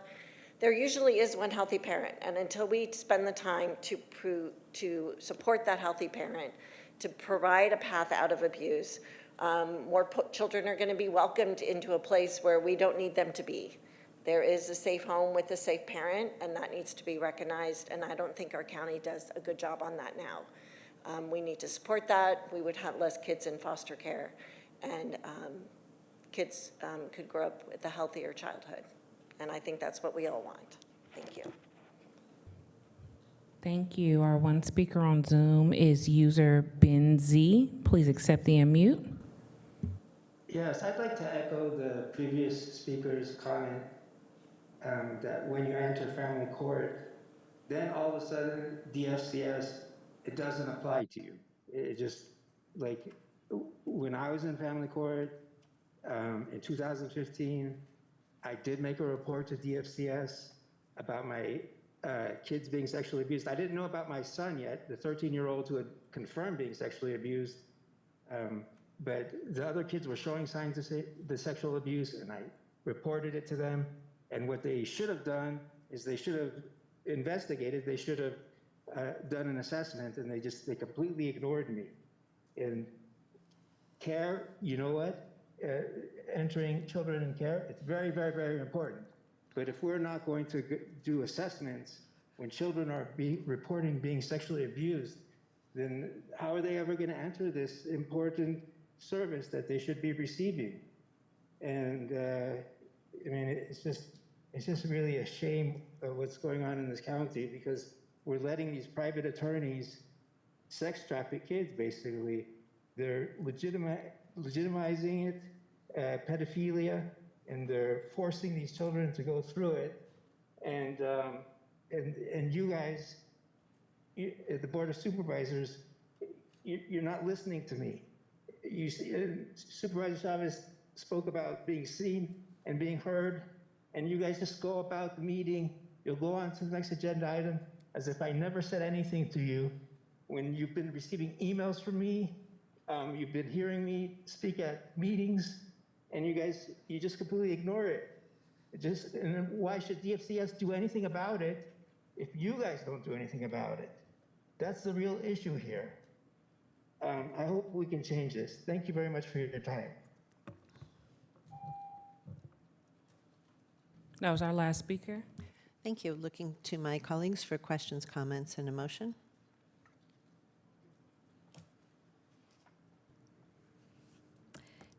I just wanted to say, thank you. The reason I wanted the report to be heard is just that licensing is taking so long that I wanted to make sure everybody was just up to date on where we're at, but really appreciate the whole board getting an opportunity to hear this. And I don't know what, if any, support or influence can happen to help us get through this process more effectively, and would love any advice that you have about what we could be doing. I think especially President Ellenberg, the leadership that NACO could play in these kinds of processes. I mean, It's a federal license? no, I'm sorry, I meant CSAC. Just because I feel like we're not the only county that's having this experience, and not just the slowness, but frankly, the inconsistency of the way we're being approached on licensing is so difficult to navigate that I want to be able to hold our staff accountable, but we can't hold accountable the state staff that could be helping us facilitate these processes. Right, and we're following, maybe not, I don't know that they're parallel, but similar related processes around scattered sites licenses, and both simultaneously being criticized for not having the license and being muddled in bureaucracy for years to not be able to get the license. If there are suggestions of something that we should be doing that we're not doing, happy to hear it. I know that we have made some significant progress recently. I'll just offer this. You know, we have been, I think, been becoming increasingly adept at navigating our way through that really challenging licensure process, notwithstanding some under-resourcing of the staffing needed at the state level to have those processes move more smoothly. And Supervisor Chavez, you're absolutely right that we are not the only community across the state by any stretch of the imagination experiencing similar challenges with having our licensure timelines be really protracted, and that being a barrier to us being able to deliver services in the way that we need to and expand the continuum of care for youth. So we certainly can be a case study in trying to partner with other counties and advocating for more effective processes and helping support the state in process improvement, because they obviously have some real needs to appropriately regulate all of these entities, and oftentimes they're doing that, but not able to get through some of the licensure processing timelines at the speed I think they too would like to see them completed. So we'll figure out the best ways to partner with the state and also advocate for appropriate resource allocation by the state to streamline some of these processes. And I'll also raise it to the HHS committee at CSAC, which envelops SSA. So many letters. Could I have a motion to receive this report? So moved. Second. Let's vote, please. Supervisor Rennis is absent. Supervisor Chavez? Yes. Supervisor Simitian is absent. Vice President Lee? Aye. President Ellenberg? Yes. Motion passes with 3. Thank you very much. It's 12:41. We're going to recess until 1:15.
It is 1:16, and we will resume just as soon as there's a quorum of supervisors on the dais.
All right, Jess, will you call the roll, please, to establish the presence of a quorum? Supervisor Arenas is absent. Supervisor Chavez? Here. Supervisor Sumedian is absent. Vice President Lee? Good afternoon, President. President Ellenberg? I'm here as well. Thank you. You have a quorum. Thank you very much. I think we can take items 21, 22, and 24 together, if that's agreeable. All right. That is, item 21 is an appropriation modification from the Office of the District Attorney, eliminating positions. Let's begin with that. Hi, Jay.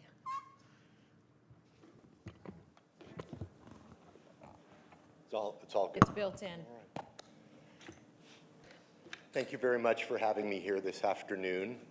District Attorney Rosen has asked me to be here in his place. He is at Department 24 of Hall of Justice right now. You may recall the case of 3 jail guards that our office successfully prosecuted for the murder of Michael Tyree. It happened 8 or 9 years ago. The case was overturned on appeal due to the law being changed, and those 3 individuals are now back in court with their counsel for a new trial setting. And so Jeff is there because that case we expect to resolve today. They'll be re-pleading 2 charges and will be receiving prison sentences. So that's the only reason that the district attorney could not be here himself to speak with all of you. So he asked me to be here. So thank you for having me. Supervisors Ellenberg, Lee, and Chavez, and CEO Williams and COO Hansen. What the district attorney wanted me to say about these items is that they're painful, that we are meeting the attrition plan, which we worked out with the county to solve the budget crisis that the county is facing, but it is not without causing disruptions to the operations of the district attorney's office. We've lost 21 positions. We have several people who are victim service advocates that are waiting in front of the FERC committee that we will be hiring. Caseloads are high. Staff morale is really being challenged in every aspect of the district attorney's operation.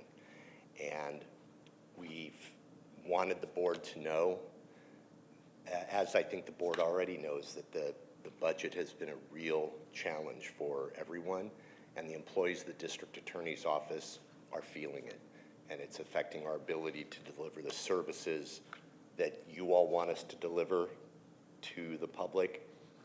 We're committed to delivering those services, and we're hopeful that the budget situation will turn around, and that hopefully in the near future we will be in a position to replenish our staff, victim advocates, prosecutors, and investigators. So that's what District Attorney wanted me to deliver, and thank you for taking that report from me. Thank you. I can answer any questions. Just to clarify first, Assistant District Attorney Boyarsky, are your comments, which I hear and appreciate, this was really a hard year across departments, and very much appreciate how quickly the District Attorney's Office has moved on implementing these changes, which, as you described, were not easy. Are you speaking on 21, 22, and 24? Yes, and Okay. I believe one is being postponed for 2 weeks. Correct. Because it has to 23 do is with a being grant. postponed. Yes, all four of those. Okay, so you're addressing all of them together. Got I it. am. Thank you so much. Thank you. Before I go to my colleagues, I'm going to see if there are public speakers on items 21, 22, and or 24. No cards in the room. I have one hand online. All right. Anyone else on Zoom wishing to speak? Now's the time to raise your virtual hand. The queue will close when the first speaker begins speaking. Up to 2. Okay, let's give that a second and see if it holds or if we have more. Holding at 2. All right, let's hear our 2 speakers, please. Our first speaker is Ben Z. You'll have 2 minutes to speak. We'll open your microphone.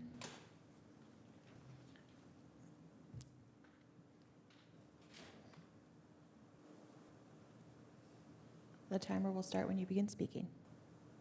Yes, I think it's important that we be cognizant of who it is that we're going to remove from the DA's office, or which position we're going to eliminate.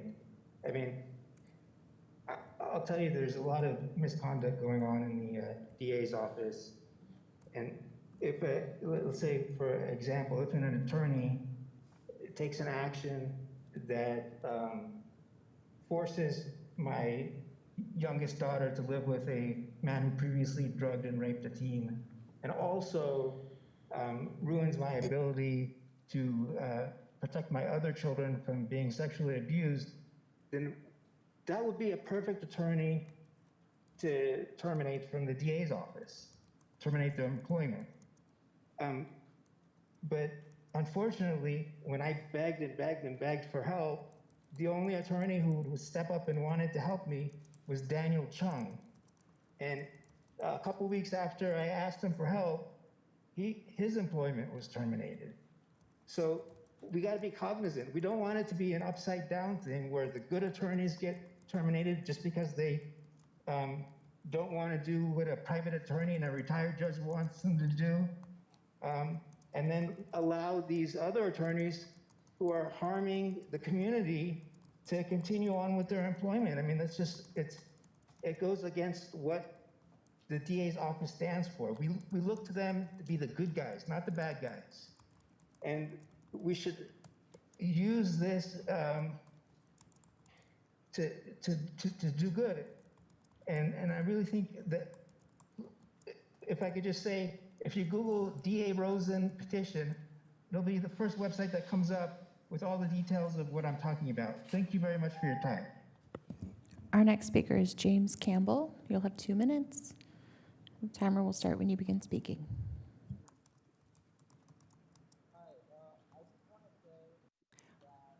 Can we hold on 1 second, speaker? I'm going to see if we can do something about your volume. I'm sorry, are you able to hear me? Perfect. We'll start the clock. Yes, thank you. I just want to say I'm against eliminating any district attorney positions. Legal services, especially in the prosecuting legal department, is very important, especially when it comes to the juvenile justice system. So I definitely do just want to speak against that. Because like I said, it's really important. I know being involved with the criminal justice system as a youth, there was a lot of services that were provided to me, and I really appreciate those services, and they actually made me a lot better off now than what I would have been. And so that's just my comment on that. So thank you. That concludes our speakers. Thank you. County Executive James Williams, you wanted to comment? Yes, I just wanted to share a couple quick comments. First, want to extend my appreciation to the District Attorney's Office, especially Peter and his team, but to the District Attorney himself as well for coming forward so quickly with this attrition plan. Obviously, cuts in any of our departments are very painful, and the District Attorney's Office is certainly one of those departments that provides really important service in our community. But this action today represents about 62% of the negative appropriation that was really the placeholder that was adopted by the board in the budget, and swapping that out with these concrete actions. We look forward to working closely with the DA's office to finish the rest of that plan out, and just wanted to note the creativity, the diligence, and the fact that the DA's office is here at the first meeting of the fiscal year to deal with the majority of that negative appropriation is a real testament to the professionalism and dedication of the DA's office to manage its budget appropriately. So I totally acknowledge the impacts, but just want to extend the appreciation to the administration and the District Attorney's Office for bringing this item forward. Thank you. Any comments by my colleagues? If not, a motion to approve items 21, 22, and 24 would be welcome. Second. Motion by Thank Lee, you. second by Chavez. Let's vote. Thank you again. Supervisor Arenas is absent. Supervisor Chavez? Yes. Supervisor Semidian is absent. Vice President Lee? Aye. President Ellenberg? Yes. Thank you. That passes with 3. Thank you very much. Item 24 is item 25 is the Neonatal Intensive Care Unit Revised Surveillance Use Policy.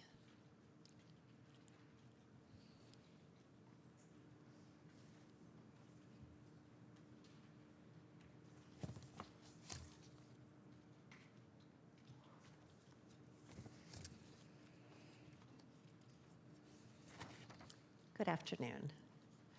Do you have anything to present, or do you want to go right to questions if there are any? Can you turn your mic on, please? Yes, we can go right to questions if you have any. Thank you. Do we have any public speakers on this item? We do not. I'm sorry, one hand did go up online. No cards in chambers. All right. Final call for public speakers on item 25, Neonatal Intensive Care Unit Revised Surveillance Use Policy. Are we holding at 1? The 1 is now a 0, All and we right. seem to be holding at 0. Okay. Move then approval. Second. Motion by Chavez, second by Lee. No questions. Let's vote, please. Sorry, slow on the uptake today. We were quick on that. Thank you. Supervisor Arenas is absent. Supervisor Chavez? Yes. Supervisor Semidian is absent. Vice President Lee? Aye. And President Ellenberg? Yes. Thank you. That carries with 3. Thank you. Thank you very much. Item 26 is the North County Shelter Stakeholder Outreach Plan.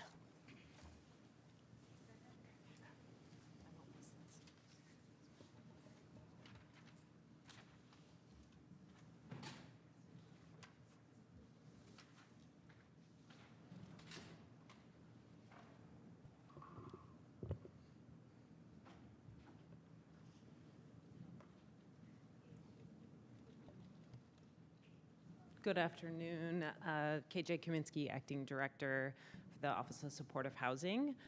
We have just a couple of slides to share today on the Shelter Stakeholder Engagement Plan. And I think I am queued up to share, but if...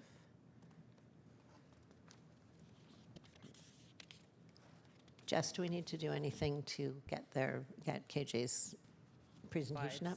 Who's sharing your slides? Mm-hmm. Who is? I have slides to share, yes. Are you in the Zoom webinar? No, I'm sorry. Okay, give us just a minute to get the backup going. Okay, thank you.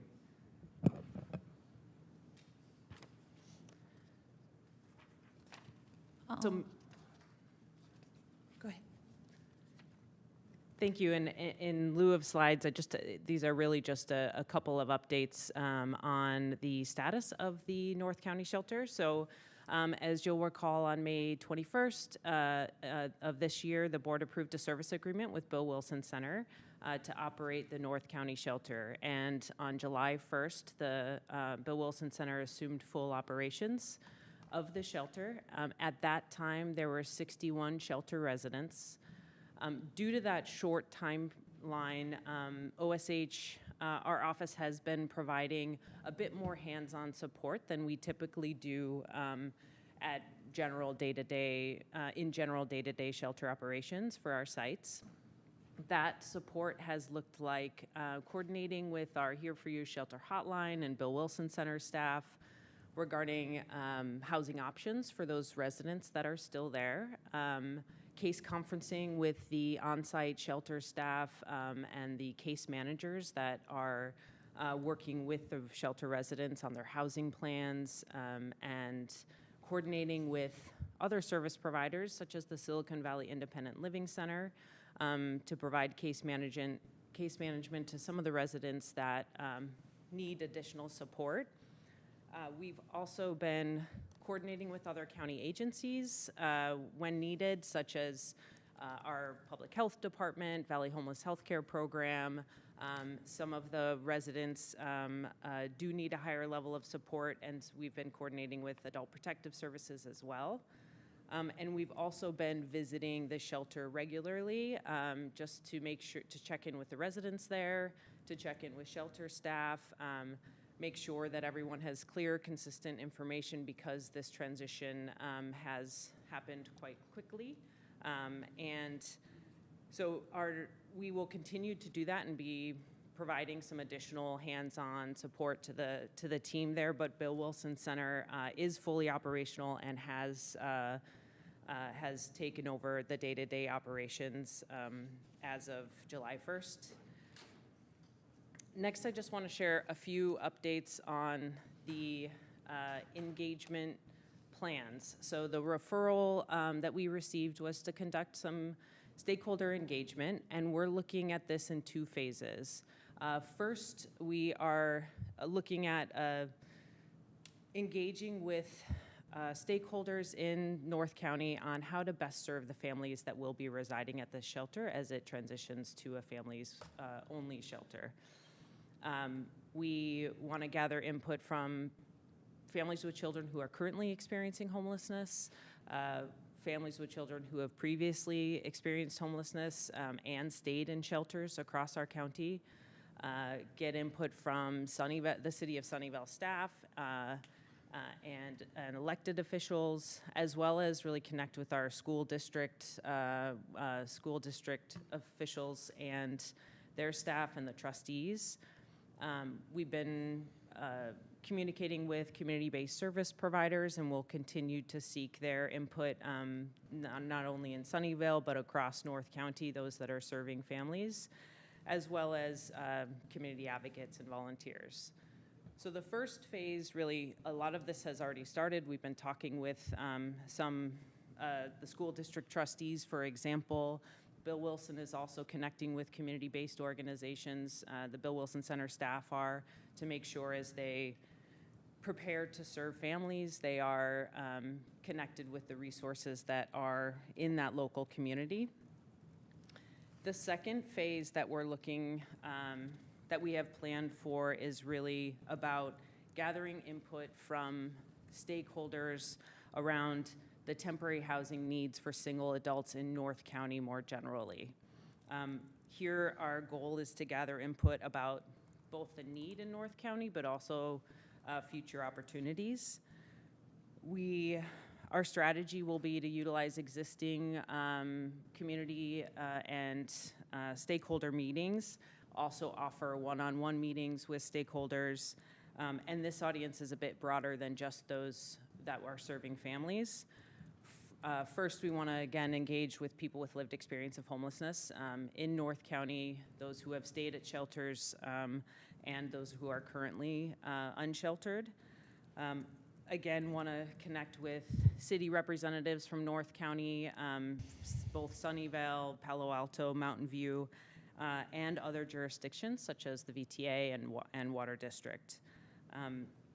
We also will be connecting with community-based organizations, both serving unhoused folks as well as unstably housed families in the area, and again, community members, advocates, and volunteers. A few examples of what we envision this engagement looking like are attending lived experience advisory board meetings. We have a youth action board to talk with young adults about what they would like to see in North County and potential opportunities.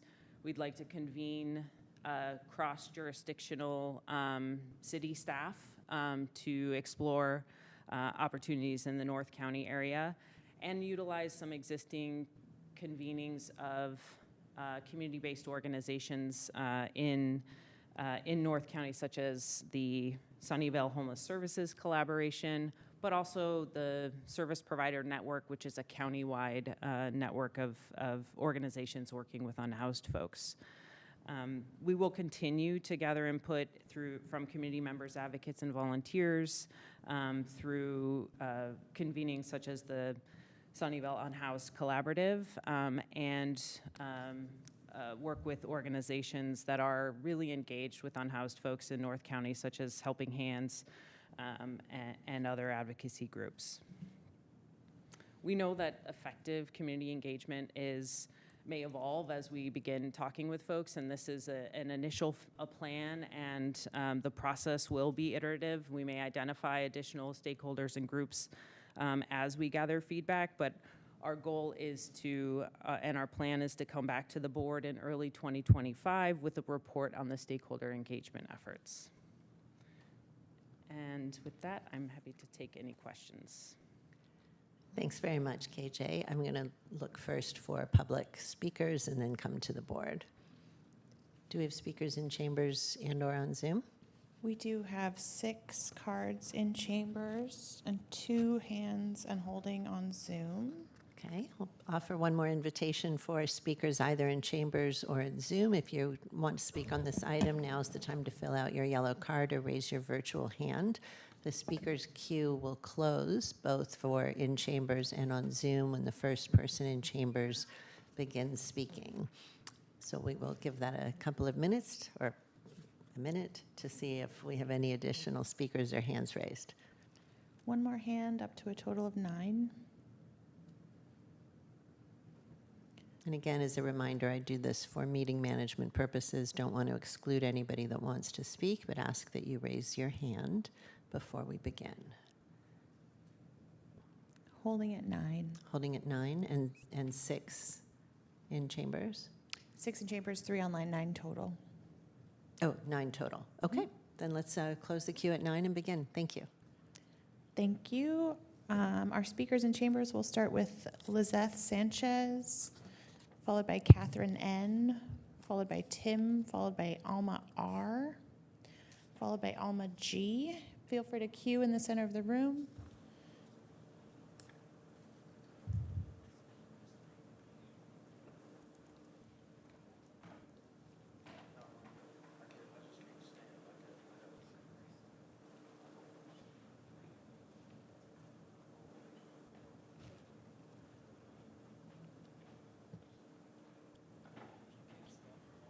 That one right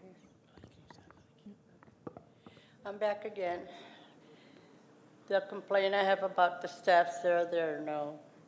You know, they say they care for the women, but they don't treat us like if we were women. They treat us kind of strong. They got bad attitudes, and they can never be kind to us. And I feel like I'm treated like really bad in there. I'm just not happy. I have no choice. I have to leave there because I have nowhere to go. I have no money to afford something. They don't help us with getting somewhere, but just ask us to leave. Where you go, they don't care. They just want us out of there. And I'm not happy with none of the staffs. They have a lot of young ladies there that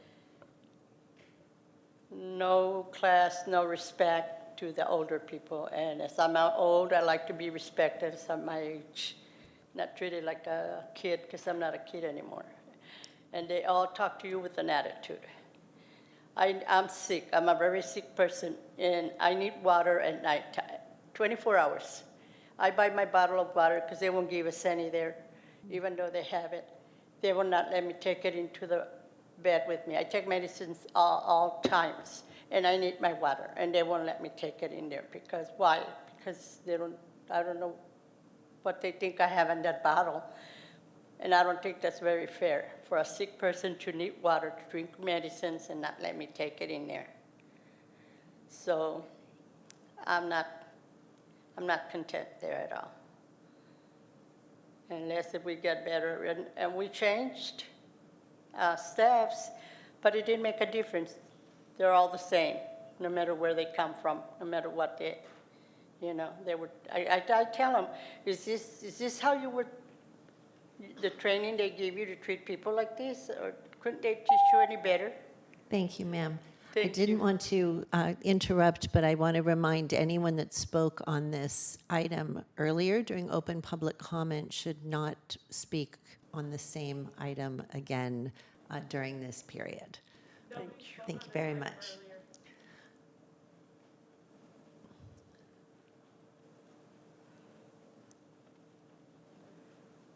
Good afternoon. I'm Catherine Hedges. I'm not officially here on behalf of Surge, but we have supported them.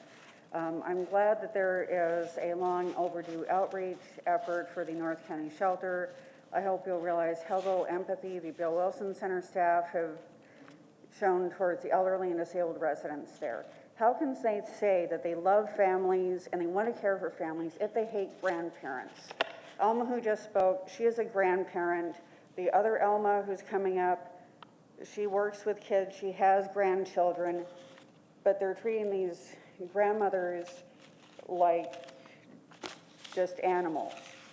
How can they not care that their shelter had an outbreak of scabies? Poor Alma, she didn't have time to talk about it. She had a rash all over her body. It was in her mouth. It was on her feet. She couldn't walk. She was in the hospital for a week. When she was in isolation at the hotel, they wouldn't leave enough time for her to walk from her bed to the door to pick up her food when they came, and they just leave a paper plate on a dirty hotel floor. How is that any way to treat someone's grandmother?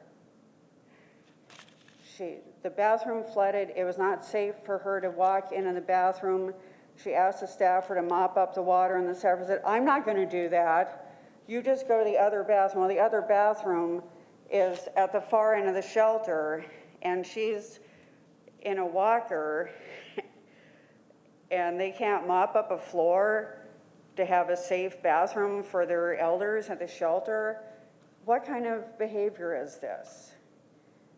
And Office of Supportive Housing knows about this. They don't care. We need an oversight board over the entire shelter system and the Office of Supportive Housing because they don't care. And we hope would never have let this happen. They have low barrier shelters in 3 counties. They've never had outbreaks. Thank you very much. Thank you.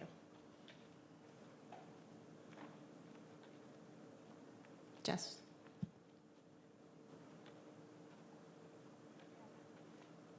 I still have Lizeth Sanchez, Tim, another Alma, and Sean. Go ahead. Timothy Tyser. It's good to see outreach has came, but it's a little bit too late. You know, we appreciate them coming, but it's a little bit too late. Too many things is going on. I've been lied to by staff, and it's not fair. I mean, these things are very important, and person need to be honest. There are a couple of good employees there that do want to help, but the other staff members, they don't care. They really don't.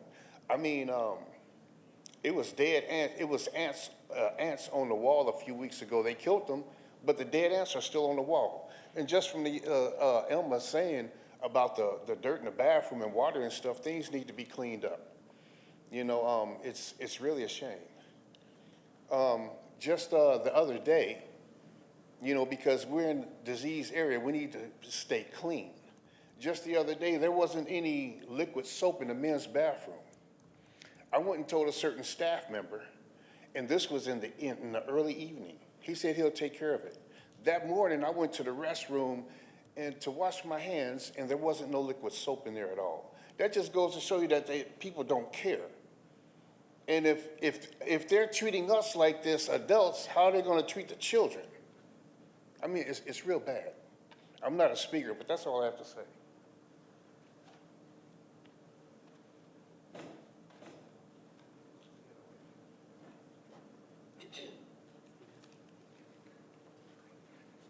Good afternoon. It's nice to see everyone here engaged in this issue today. These people at BWC, they don't have compassion. They don't even have hearts. I don't even think therefore they must not be human, correct? I come from a DV background, and right now, there's no place I would rather be than sitting on the couch with my abusive husband, black and blue, broken up, than being in this shelter. Honestly, the way they treat elderly people, myself and others, there's no compassion there. It could be the age group, they're rather young. Young people cannot deal with adult situations. And unfortunately, the staff is rather small, rather young. Like I said, I'd rather be at home with my abusive husband than be in this place. And that's just because the way they treat staff treats you. Thank you.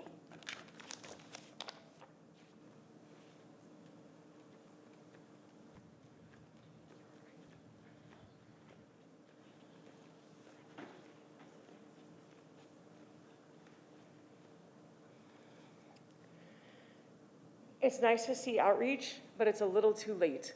Should have happened months ago. There should also be standalone meetings that don't take time away from other meetings. I've been in the meetings where we're expecting to talk about this, but now we're talking about that. All outreach meetings should be standalone meetings. I'm here to represent the women at the shelter who are sleeping outside because of the scabies issue. These women now, it's not a matter of just the scabies, it's the PTSD that's associated with the scabies, how they were treated. Now they don't want to go back into the shelter. These are women who are terminally ill, women with cancer, who are choosing to sleep outside on like a pool floaty, rather than go back inside the shelter, which activates their PTSD because of how they were treated before, during, and after the scabies issue. I'm here to call BS on Josh Silo and his press conference where I was banned from the property by OSH, where Otto's staff was banned from the press conference itself, where they had a spread of pastries for the media, where they gave the media thank you cards with gift certificates inside. Is that part of the $5 million? I just want to know. Josh Silo also lies, saying that there's no scabies, there was no cases of scabies. I have seen every doctor's diagnosis that says scabies or scabies and lice. He says nobody was moved to Little Torture.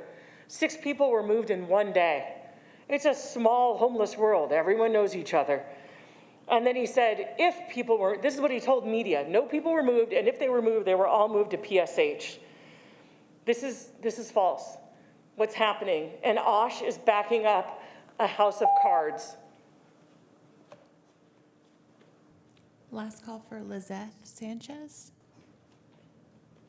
I'll go to Zoom speakers. Our first speaker will be James Campbell.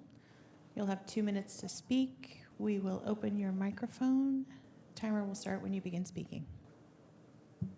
As a concerned member of our community, the conditions and mistreatment occurring at the shelters, this facility in general, is intended to be a refuge for our most vulnerable neighbors. It has instead become a place where basic human dignity is being overlooked. Reports from residents and volunteers paint a disturbing picture. Inadequate access to essential resources, neglect by staff, and a severe lack of support for those struggling to get back on their feet. These are not just administrative oversights, they are violations of the trust we place in these institutions. The individuals who seek shelter here are not just statistics. They are human beings with stories, struggles, and dreams. It is our collective responsibility to ensure that their time in these shelters is marked by care, compassion, and respect, not by further trauma and hardship. To address these issues effectively, it is crucial that we find a new vendor to manage the shelters, one that is trained in compassion, understanding, and trauma-informed care. The new management must be equipped not just with operational skills, but with genuine commitment to the well-being of every individual who walks through the doors. I strongly advocate for the immediate appointment of a third-party, independent compliance manager. This person must be inexperienced without prior internal biases and should conduct a preliminary assessment and evaluation of the shelter's operations. Their fresh perspective is essential to ensure that evaluations are thorough, unbiased, and centered on the needs and rights of all shelter residents. I urge the City of Sunnyvale to take immediate action. We must hold those responsible accountable, ensuring that the shelter operates under strict oversight, and most importantly, treat every resident with the dignity. Our next speaker is Deborah Townley. We'll open your microphone. You'll have 2 minutes to speak. Outreach finally began last Wednesday, but decisions were made without consulting the individuals staying at the shelter who have the most current and relevant perspective before the transition began. Sean Cartwright of the Unhoused Response Group and other advocates have been banned from the property and told not to speak to residents. Please help enforce removing this ban for the sake of transparency. OSH was unable to find an operator to assume the contract, likely due to a push for racial equity, which does not support warehousing people in congregate settings. We Hope was willing and able, however. OSH paused. That means stopped new referrals while people are dying on the streets. Please find a way to continue to help people without stopping during transitions. There are lives at stake.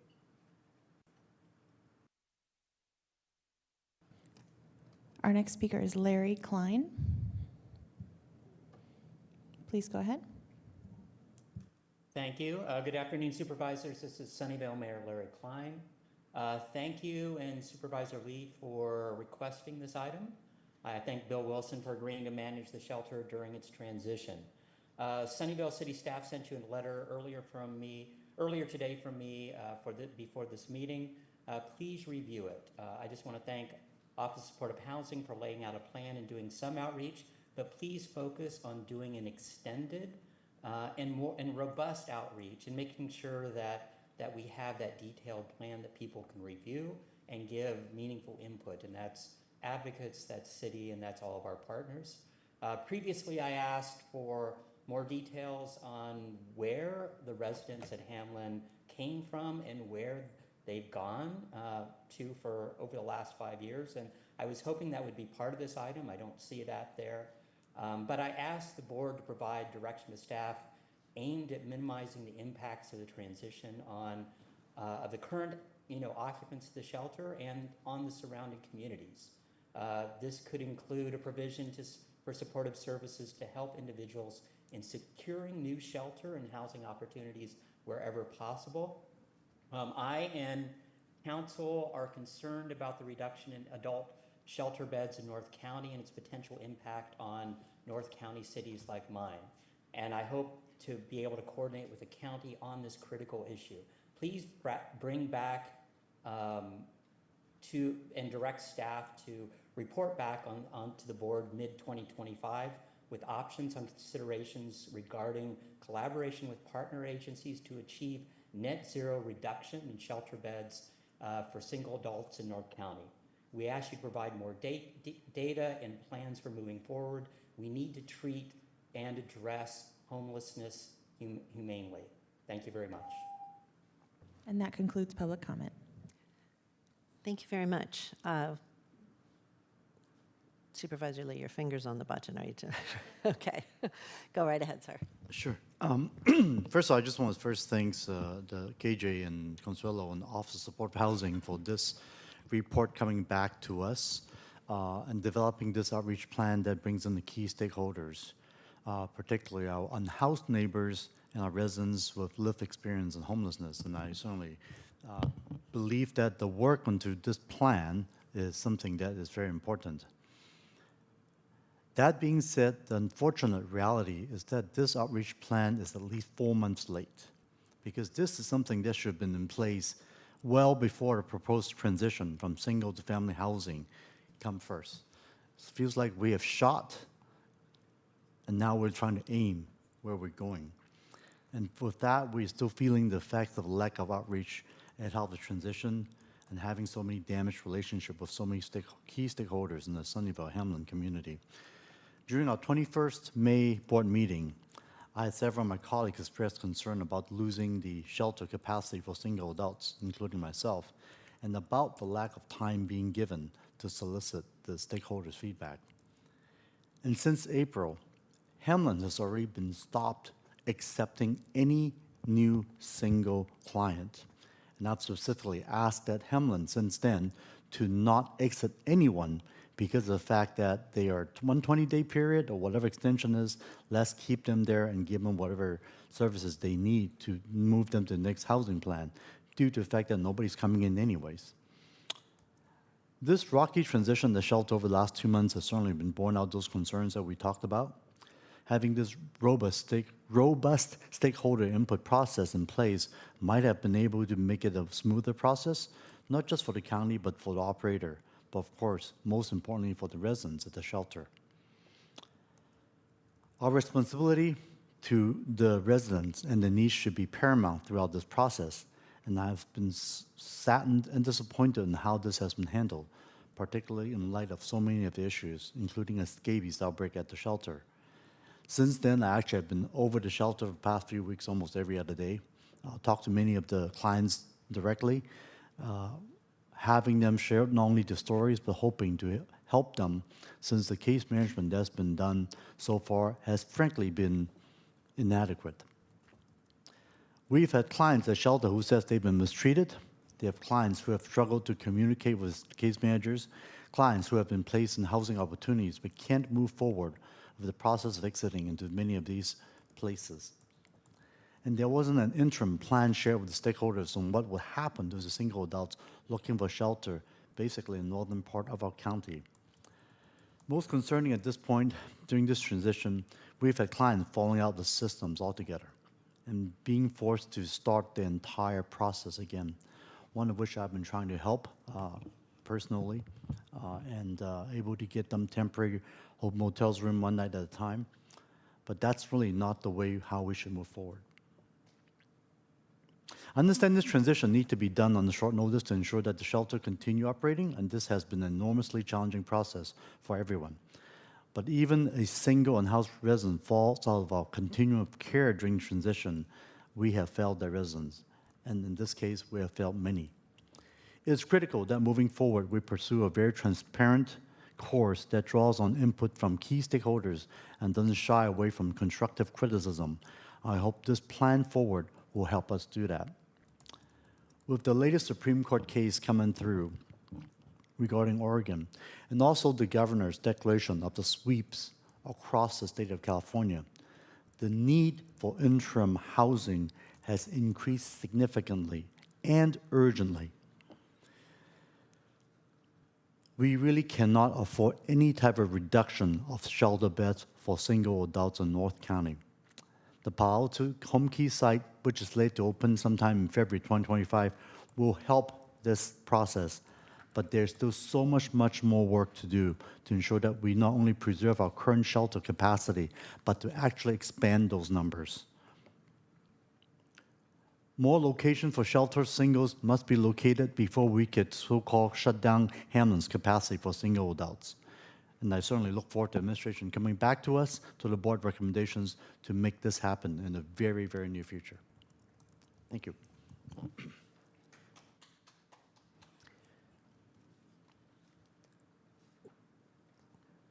Supervisor Chavez, did you have anything you wanted to add? I just actually wanted to ask a question. I know that as part of our annual and biannual, and it almost feels like monthly reports from OSH, that we have really been taking a deep look at the plan to end homelessness in particular as we're wrapping up this expenditure of Measure A dollars. I was wondering if you could talk just for a moment about the shift now, which I think unless we get more regional money, the shift relative to interim housing. And what I'm really wondering is, I know we had some goals as part of the regional plan to end homelessness that include some interim housing. I just don't remember the last time I saw an update on where we are on that. Could you just discuss that for a minute? Thank you, Supervisor, for the question. So in terms of our community plan to end homelessness, the 2020 plan had a goal to double our temporary housing capacity. We have not yet met that goal, but as of the end of last calendar year, 2023, we had we're at 44% of that goal, so we've significantly increased. I think almost 1,000 beds have been added across our county for temporary housing. I wouldn't say that we are shifting away from permanent, but recognize that there is both a need to continue to try to expand permanent housing as well as temporary and interim housing. And I expect as we, the 5-year plan is next year, will be coming to end. We'll be reflecting and putting out our final reports and also talking about what are the things that we can do to build on the successes of this plan, that we will also be talking about both permanent housing needs, how we're moving forward, as well as continue to try to expand our temporary and interim housing needs over the next several years. So KJ, I can't tell you how much I appreciate you correcting me about our emphasis, so thank you. What I'm really wanting to better understand is if we're at 44%, just to better understand what the implications of that are. So we've increased it by 44%. What does that mean, and who are we housing? And then better understanding what are we on target to get done over the next, prior to our next plan. In part, and I should just say this, I have been, not to understate it, but I've been so focused on on permanent housing, which I still am, that I'm not sure I have been watching as closely the interim housing because I've been focused on the permanent housing.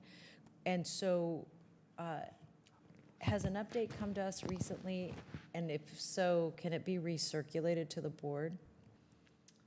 Yes, thank you for the question. So the last update was in February. The last update to the community plan was in February of this year.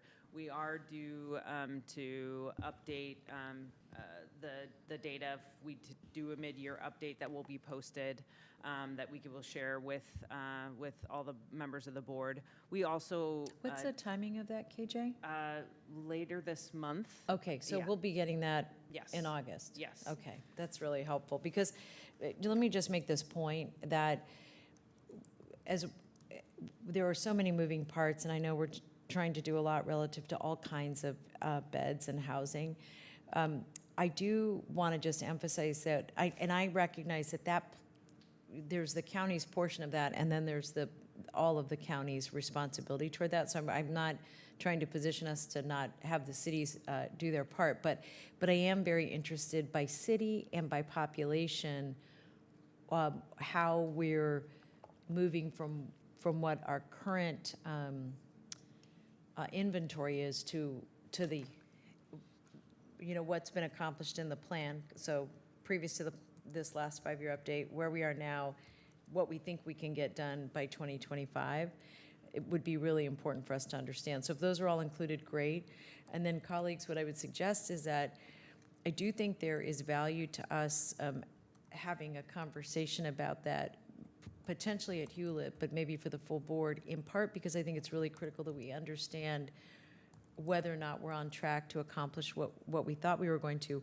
But the other issue, and this is not their responsibility, it's really our responsibility in partnership with them, is where are we getting the funds to do what set of activities, right? Because we can't, you can't make a rabbit come out of a hat if there's no rabbit. So I want to be mindful of that. So I think at any update we have, and I know our regional bond's in a little bit of trouble right now, so I'm just really wondering about the source of funds for each of the strategies that we have in our pipeline. Thank you. I'll go ahead and make a motion to receive this report today. And in addition to that, I certainly want to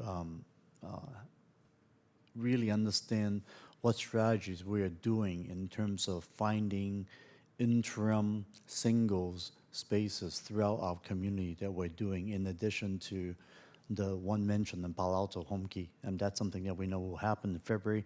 I'm looking for other areas that we're doing that, given the need of this housing. And I just want to mention, this past Sunday, I had a chance to actually face-to-face with the governor and ask him point blank of the concerns that we have regarding his threat of removing funding from each jurisdictions for those who are not able to house individuals who are being with the sweep that he has proposed. And one thing, he just looked me straight in the eyes, like, well, show me the results. And so if we couldn't find these housing places for people to go, just sweep without housing is absolutely cruelty. And so that's why this interim issue that we talk about housing, I mean, permits for housing, we always support that. Again, cost and timing is so long. We absolutely need that less than perfect, but it's important type of housing, the interim housing that we talked about. And then again, I've had this discussion with both of you, Consul and KJ, is that we certainly prefer to have non-congregate single housing. That's even better, absolutely. But short of having those anywhere in the pipeline, the congregate shelter is really our next best thing that we can have. Otherwise, leaving people out in the cold. So I just want to make sure that's the something that we do focus on. And then the other issue that we talk about is regarding the safe parking spaces as well. That's, again, it's not ideal, but again, it's better than nothing. So individuals that have those parkings, cars or RVs and whatnot, having those spaces being made available. I know we have a site that potentially is opening up for San Jose by the flea market. They're working on that. Just want to make sure that we're also aware and seek potential location we could find those accommodations as well. Thank you.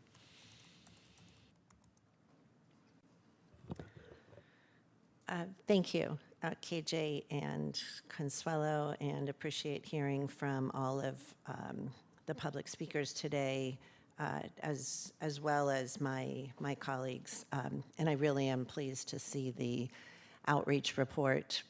Whether it should have been done sooner or later, it is here now, and we only move forward. So thank you so much for that. I know that your office was required to act super quickly to avoid closure of the shelter when Home First pulled out, and I'm grateful that Bill Wilson stepped up to keep those doors open. We know that shelter would otherwise have been closed. I also imagine that in the short weeks that Bill Wilson has been operating the shelter, they've no doubt inherited a number of living conditions that very clearly need to be improved, and I appreciate the work that they are doing with our support to make sure that those improvements are made. I also know that it's so critical that we treat every individual who's experiencing homelessness in a manner that is equitable and prioritizes truly the most vulnerable among a group who, as a whole, is deeply suffering. And I admire and support OSHA's adherence to a policy that's fairly implemented across the county, and I know how hard that is to do when a very real person with very real struggles and virtually no options is standing right in front of you. You have thousands of those folks across the country, and truly I really can't imagine the weight that must sit on you and your offices. Looking at what the Office of Supportive Housing has accomplished over the last 8 years, and knowing that our county's work is a model statewide, I want you to hear that I have confidence in your work, and I believe deeply through personal interactions that there is no one that is more committed to ending and preventing homelessness in Santa Clara County. I'm hearing both of my colleagues and certainly understand the recent political pressure around shelters and interim housing. We all know that quick, supposed solutions are not in themselves poor choices, but they're very incomplete and very short term if the production of permanent housing slows down or disappears. The governor, yes, is focusing on encampment clearing right now, regardless of whether there are places into which people can move. This itself is not a solution either, and it's not helpful to have that kind of direction, frankly, or threats of removing funding if we don't move faster. It's not hurting us. The removal of funding hurts people like the speakers today, like the thousands that are in our community. The funding is critical. What we are doing is working. 17,000 people have been housed. It is slow, in political terms are short, and it's so tempting to, on one hand, to really camouflage, on the other hand, to acknowledge very deeply and meaningfully that these folks need safe, clean shelter right now, today, every day. So I will continue to partner and work and support. I will support short-term interim solutions as long as they are not the bulk of our priorities, and that whatever funding we have will go first toward, I won't say first, I'm not making a policy here, but will go substantially toward the projects that we already have in the pipeline. We have allocated all of our Measure A dollars. We have, I think, 17 or 18 projects in the pipeline with a outstanding cost of about $300 million. Those have to get built. If we turn our focus just to the short term and the shelter, we're essentially creating very cheap, very inadequate permanent housing because these folks won't have a place to flow to next, and the people that are coming behind them won't have a place to go in. So I really remain committed to the strategy that we see is working, with an understanding that no one should be under the elements and ill and uncomfortable who wants to come inside. I had one more point that I wanted to make. Just give me 1 second. If it's flown away, I'll stop.